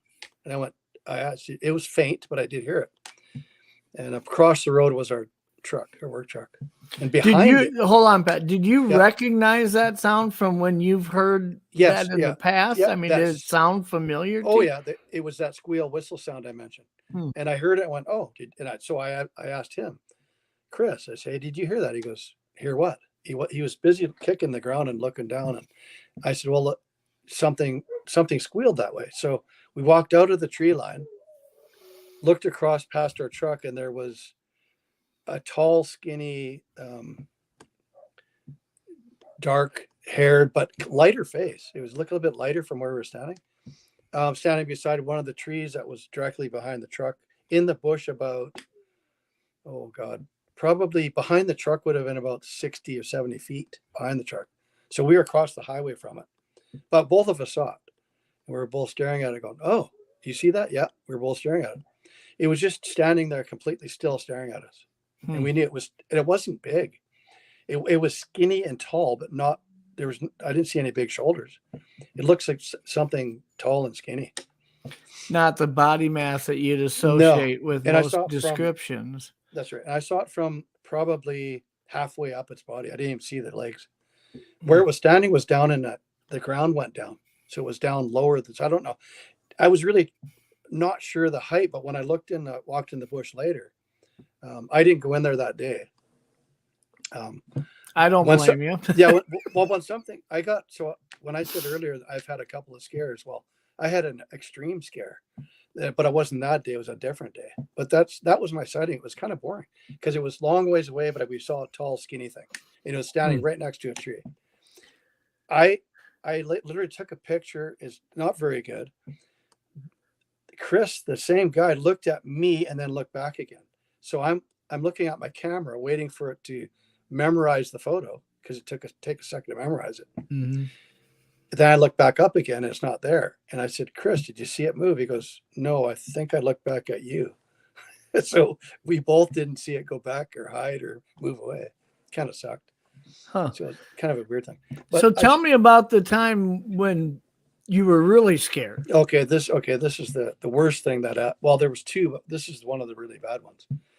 Is that that would have been probably early September. I'm thinking the same year. And I had a buddy sitting in the truck that just was tired of talking about Sasquatch. He just refused to talk about it anymore. Didn't want to talk about it. Stayed in the work truck. He put his knees up, and he basically would go on his phone. So that day I decided I'm going to take my cameras down. I'm taking the cameras down. I talked to a couple of researchers and said, hey, the cameras are useless. Why even bother? And one guy said, I can't remember who it was. It might have been Nathan Rio. I'm not sure. That cameras are useless and why bother, So I decided to take them down. And I started thinking, well, maybe if my cameras are deterring them from in their little area, if I'm sort of making them angry by keeping a camera, they've always got to go around it and never be caught on it. I was thinking that. So I took one camera down, put it to the truck, went back over to take the second camera down. This time I had my bridge camera with me. And I thought what I'll do quickly is I'll take a quick video first and then take the camera off the tree. That's my intention. So I picked up my camera, had it I have a sliding power button on my camera. I put my thumb on it, and that same squeal was above me in the tree. And I'm talking a big, thick fir tree, straight up. I would say, if I was to guess, it was 13, 14 feet above me. It squealed really and I went, oh, I didn't panic, but I just, wow, my hair's standing up on my neck. And I just froze. I was like, oh no, and just the fact that there's something above me squealing like that, I got really nervous. Like, I think that just makes you, my heart started, like your normal reaction is get small and get low when something like that is above. So I really stood there until I lost my breath for a second. Like, kind of, then I convinced myself, okay, I don't hear it moving. And I waited, and probably stood there for 30, 40 seconds, not moving, and just kind of like kept, getting a hold of myself again. In the meantime, I thought, okay, what I'm gonna do is I got my camera, my thumb is on the near the button to turn the power on. At least I want to capture that audio. So I put my thumb back on there and it squealed again. As soon as I went to turn the power, there comes another squeal. And it's the same volume. I'm like, oh no, right? Again, this big squeal sound. Okay. I didn't move. My hair's standing up. I'm going, okay, I think I should probably leave. Because this is literally straight up above me. I'm at the base of the tree that's in, something's in, right? So I got my breath again. It's like, okay. And now I'm looking at my camera. I got a trail cam stuck on a tree and it's about 15 feet in. I thought, well, I can't just leave it. So I kind of went, I'm going to do it. I don't care. I'm not going to look. Straight in there. I went to take the camera off the tree and it was stuck because it had been there for since April. So this is in September. So the tree grew a bit. That thing was so stuck on there. I'm like reefing on it to get it off. I finally get it off. And then I heard a tree moving. It's like a whooshing sound. I'm like, what? And that was down towards the river. And I'm looking in through the thick bush. This tree is going whoosh, whoosh, whoosh. I knew it was a tree moving. I could hear the sound of the whooshing sound. About the fourth time it went whoosh, a huge snap, and then it fell. A big thud. Like that thing pushed a tree down. I heard it fall. And of course, wow, holy. Never heard that sound before of a tree whooshing and snapping and falling. So I'm like, okay, that's it. So of course I turned around and now I'm facing straight above me. If I would have looked up, I probably could have seen something, but I couldn't look up. I put my head down and I got out. And when I went back to the truck, I crossed the highway, went back into the truck. I stopped and I was drenched. I was soaking from sweat. I didn't realize how much sweat I had. I was drenched with sweat. And my working partner guy that was sitting in the truck, he goes, what's going on? He looked at me. I said, oh, something pushed a tree down. He goes, what do you mean? Yeah, you're full of it. I said, no, I heard it. I heard the whooshing, snap, and fall. He goes, I never heard anything. Well, you're too far away from where it was. Yeah. And I said, did you hear a squealing sound? He goes, no. Maybe, I don't know. He wasn't really paying attention. Well, I was dripping with sweat. Like I was pretty terrified. When I came back, I actually, do you know a fellow named Thomas Seward? Does that ring a bell? Do you know Thomas? Yeah. Okay, the native. I recognize that name. Well, he's from this area too, so I met him years ago too. Well, I phoned him and I told him what happened. And basically the story I just told you. And he wasn't very happy with me. He said, he swore. He said, the F word at me. And he said, what are you doing? I said, what do you mean? He goes, well, don't you get it? I said, you're gonna die. If you keep doing things like what you're telling me, and there's things pushing trees down, you're gonna die. I said, okay. That's kind of scared me. And then he told me that same few minutes. By the way, there was a Sasquatch that around your area that scared these two people out of there, two different people. Oh, what? So I never knew anything about it. A hunter shot one, he said, in that area where you are, where that creek is, shot one through the eye. And I'm like, what are you talking about? He's, yep. I'm telling you, I know the guy. It's a hunter from Tofino. He swears he did it. He said, there's an aggressive Sasquatch that has its eye shot out. That's in that area. I was like, holy, what? Why didn't you tell me that before? He goes, well, now you know. I said, okay. Well, that made me even more nervous to go into the woods. So do you think Thomas talked to that hunter and actually got that account from him firsthand? That's his words, that he knew the guy that did it. And that's a terrible thing to hear. Because if something's in the woods. It is. I mean, why would you shoot it? As somebody who spends a lot of time hunting big game, I mean, when you shoot an animal, especially when I'm archery hunting, mm-hmm. I'm putting an arrow at an animal that's only 40 yards or less away, mm-hmm. and even then sometimes you start guessing about shot placement. Did I hit it in that heart area? Is it at least in one lung? Mm-hmm. Did I see it pass through? So for somebody with a rifle, assuming it's from a considerable distance, to take a shot at something and tell that you hit it in the eye Mm-hmm. Yep. means that you're watching it post shot to be able to identify that. That would be, I would be really interested in hearing that guy's account as to, you know, well, first of all, it's pretty hard with any high-powered rifle to shoot anything in the eye and not kill it, or at least maim it to where it's not going to be moving around a lot. Just be really interesting or intriguing, I should say, to hear that guy's account. But I said, you know, well, can you get a hold of this fella? He goes, no, not a chance. He wouldn't allow that. So must have but sworn to secrecy. Yeah, that he said there was there was an aggressive Sasquatch that had one eye that scared two other people out of that area. I'm like, okay. I guess in the Sasquatch, it's almost like underground. Everybody sort of knows things in the background. A person like that nobody would know about it. That wouldn't come out public, and he didn't even tell me till he told me after I had a bad experience, you know, that something had happened out there where a tree was pushed down, you know, and that's when he told me. So I was really leery of going in the woods at that point for quite a while. I would only go so far in, and I'm not going in there further. You know, 10 feet in is a maximum into the woods, and stay out. You know.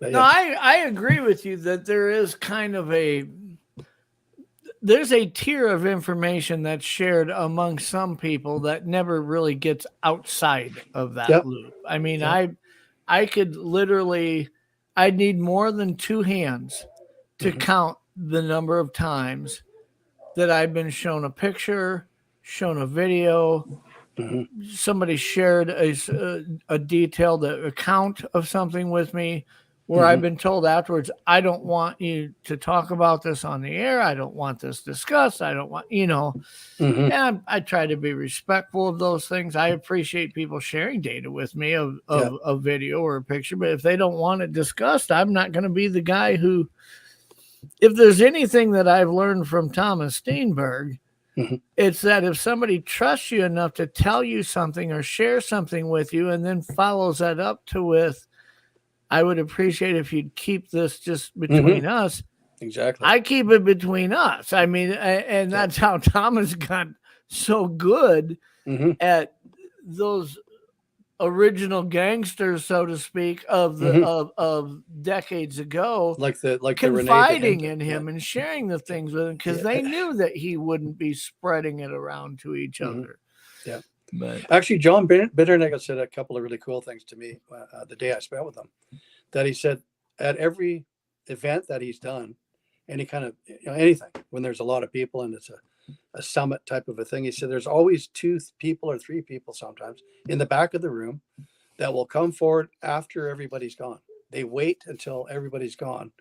Then they come forward and talk to John. He said, you'd be surprised how many times that happened. I want to tell you only what happened. And I wanted to keep this between you and I. Yeah, they don't want to share an experience with him with 5 people standing behind him within earshot. Yeah. I could see that. I think that I've talked to a couple people who make it, you know, who speak at conferences, who will tell you the most interesting conversations you have with people are out by the tailgate of a pickup truck in the parking lot, not in the foyer with 100 people around. Yeah, it's because of obviously the stigma of, you know, thinking you're crazy because you've got these stories. That's basically probably a lot of that, you know. But even John, I should mention this too. John Bitternagel had a collection of footprints, footcasts, and when you saw him on any television show, no matter what it was, he only had a specific 1 or 2 or 3 with him. Well, John showed me. Obviously he passed on quite a few years ago here. But anyways, the point is that he said, do you want to see my good collection? And of course, I went to his house and I started frequenting and hanging and kind of hanging with him like if I could, right? And he always welcomed me there. He said, I want to show you some of the real good ones. And I'm like, what do you mean? He goes, well, follow me. And he had a stash of all these prints that nobody's seen before. He said, but I'm not allowed to, because everything you see in this collection, this side, this where they were in his outside of his place, he said, I can't show the public because they asked me not to. Mhm. But I saw some stuff that was just crazy interesting. And So you I were wish that, telling me about how he gave you a casting. Do you Yes, have yeah. that there? Are you able to show us? oh yeah, yeah, I can, maybe I'll have to turn a light on, but let's see, maybe if that helps, I can make it brighter. Oh yeah, Yep. that'll help. So yeah, this is the it's from Sayward, BC. I believe it was 1993. I can't, I should have wrote the date down, but so there's the picture of it. If I can get it. That's a picture of him pouring it there. Yeah. Yeah, I can't really. It's hard to get. Yeah, it we lined up can here. see that. I Yeah, can that's- see that he's. Yeah, that's that. So there's measuring tape that some hunters found. This there was 5 prints that went across an old pond on top of a mountain near Sayward, BC, which is northern part of the island. And if you see, you can see in the crack of that in the center, well, near the sort of the ball of the foot, there's a crack. Mhm. So the cast went into the crack. So I'll show you the. So here's the cast. It's about 16 inches. And if you can see, Oh, wow, that's pretty good size. you can really see it's hard to do it here. You can really see where the mud went into the crack. And John pointed that out in a video that he had, and displayed toes that went into the mud and stuff. It's a really good. That was my out of the 5 that I saw in his basement. This is the one I wanted. It's really Yeah. interesting because out of the way the energy was displaced along the front edge of the foot, the 5th toe really didn't make much of an impression, did it? Yeah, it's just compared to barely the there. other 4. Yeah, exactly. I mean, it's there faintly on that edge, but it's certainly not Mhm. bearing the weight that it appears the other 4 are. Mhm. But there you go. Yeah, That's a big track. it is big. Interesting. It's shocking when you see the size of the heel. The heel is just, it's enormous, right? But to have something like that you received personally from the late John That meant a lot. Bindernagel, I mean, well, that's yeah, something That meant right a lot. there. Yeah, that was a huge thing for me. Wow. Of course, you show anybody else, and I showed my daughter when I brought it home, and she's like, "Whatever." Yeah. Hey, whatever. To Okay. somebody who's really Yeah. not familiar with him, the impact that he had on the community, kind of that significance. Oh God, It's just a hunk of white plaster. It doesn't really- exactly. Yeah, it didn't mean much to. Well, there's a lot of people they don't actually believe it. Well, that's why John was so. He was just so interested in the prints themselves. He was excited about it. He was Mhm. actually like a young kid. I kept thinking that got so energized about these prints. I mean, being a biologist all his life, that's pretty exciting. Yeah. But you know what? That's as far as it goes. He tried so hard, that guy, to do anything. He was just, when he talked to me, I'm so disappointed with the whole scientific community. He said it quite a few times, actually. Just he was saddened by it. Actually, I could tell him when he was telling me. But It's interesting because he doesn't, from the interviews and all the things that you see, he doesn't come off as the type of person who would visually key to you that he's frustrated about something. So for him to choose to vocalize that he's frustrated with something, even when he says that, you probably don't see it on his face, so to speak. Yeah. You know what I mean? Yeah. Yeah. Well, you see him at a summit or something, he's really professional and says what he has to. But, one-on-one at his house, it's a little different world. But he was pretty saddened by all the nonsense involved with some of the sites and the way people treat each other in the Bigfoot community type thing. Yeah. He didn't like that at all. He wouldn't go near it, because he was too professional. He did it, being a biologist all his life and and the books he wrote were incredible. Yeah. He also gave me one of his books, and it's just incredible, really well written, really scientifically, perfect, right?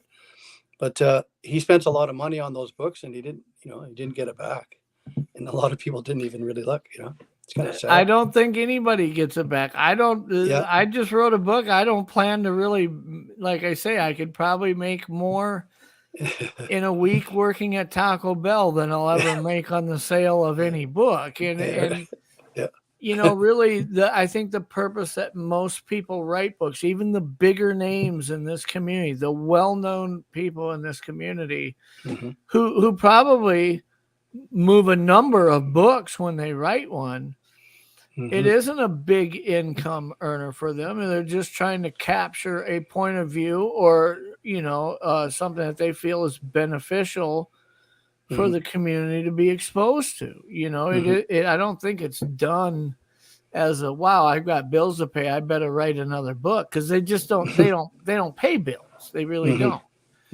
I agree.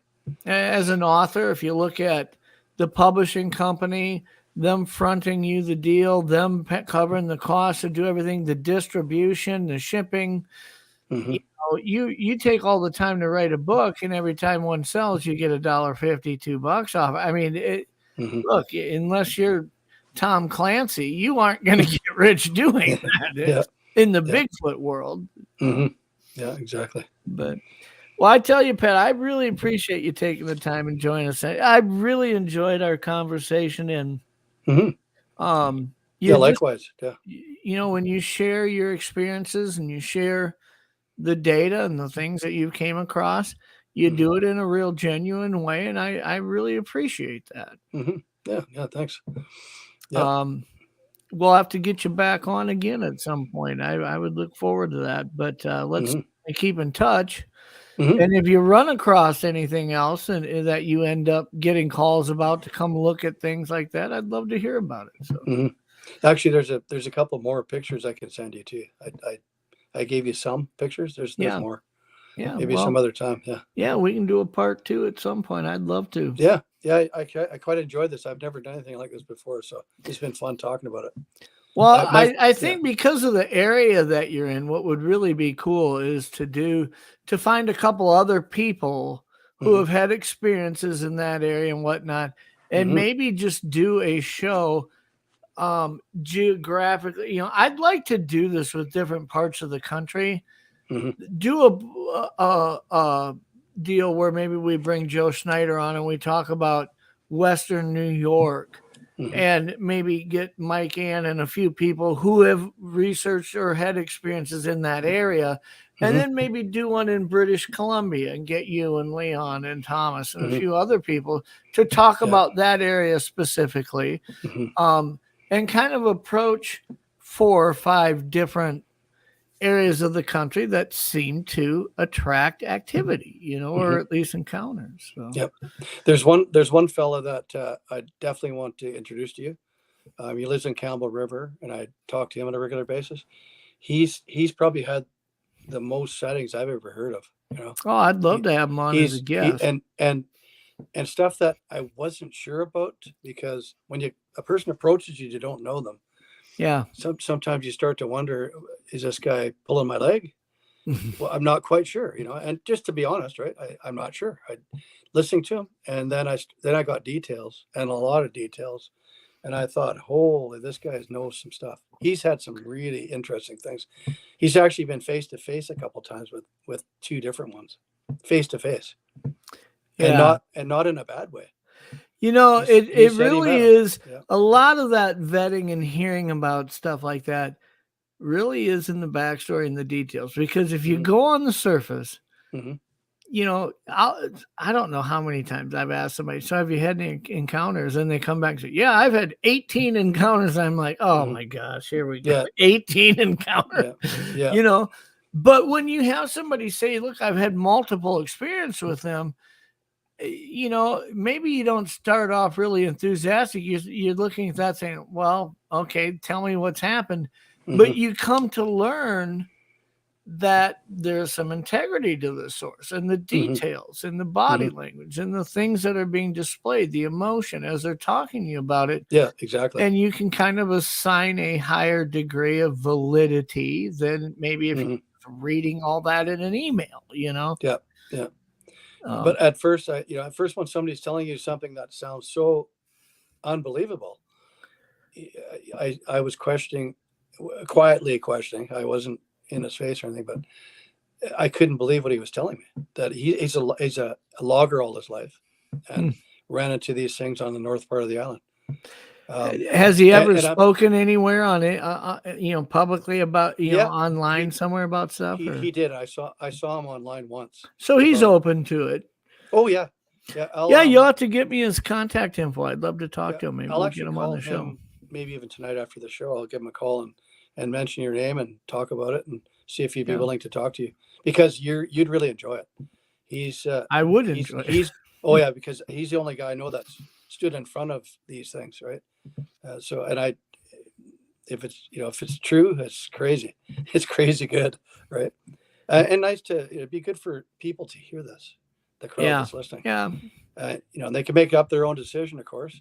But I was fascinated by this guy. He just said too many details.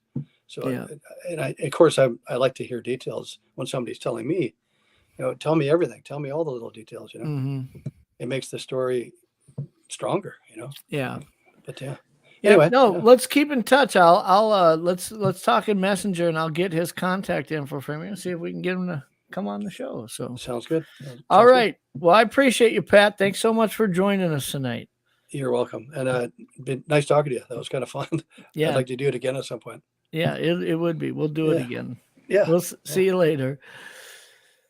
Well, yeah, that was a great show. I can tell you, like I told him just a few moments ago, I really enjoy Pat's genuine approach to this. Look, people look at data and they say, well, I don't know if it proves anything. I don't know if this or that. I enjoy listening not only to his encounters, but how he's sharing other things that has been brought to him, what he knows of the history of that area. And I really feel like he does it in a genuine, honest way. I appreciate him taking the time and coming on. I'd also like to encourage anybody else who's listening on podcast or is in our chat, watching the show at a later date on YouTube. If you've had experiences or you've had encounters in your area, I'd love to hear from you. You can email me at pineislandresearch@gmail.com.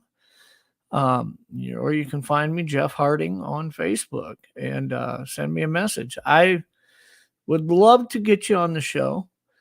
I find some of the most interesting interviews to come from the firsthand sources of people who have had these encounters. I've said over and over, it wouldn't, and you see it on the other channels of the network here, it wouldn't be hard for me to leverage my resources, Doug's resources, my co-hosts across the channel's resources, and get some of the same big names that you're seeing at the conferences and other shows and all this. Look, they're great interviews, but the way I would probably interview a guest like that would be asking them questions that they might not even feel comfortable talking about, answering. I don't know. I certainly wouldn't want to do the same interview that they've given the last 50 times they've been on a stream. So for me, there's just an interest in that genuine firsthand account of people who are having experiences and sharing that with you guys. And I think that people appreciate that. You're not hearing it read from an email. You're not hearing me tell you about something that somebody shared with me. You'd be hearing it from the person who experienced it. And if there's anybody out there who wants to come on the show and share an experience, I'd love to hear from you. Other than that, I will back it up a moment and say thank you, genuinely thank you to everybody who's joined us tonight live in chat. Thank you for your comments. Thank you for your insight. And most of all, thank you for just choosing to spend your time with us here on the show. You are appreciated. There wouldn't be any point of doing a stream if there wasn't anybody here watching it. And I love that you guys chose to take some time and join us tonight. Other than that, I will probably, looks like we'll be on the same schedule next week. Monday morning, we'll do a coffee time show, and Monday night we will have Pine Island Research on, same time, same bat time, same bat channel. I've got some great, interesting guests coming up. in a couple of weeks, I'm going to have Carlos Jimenez back on again, sharing some interesting information. Really looking forward to the next few shows. But until then, you guys take care, and thank you so much.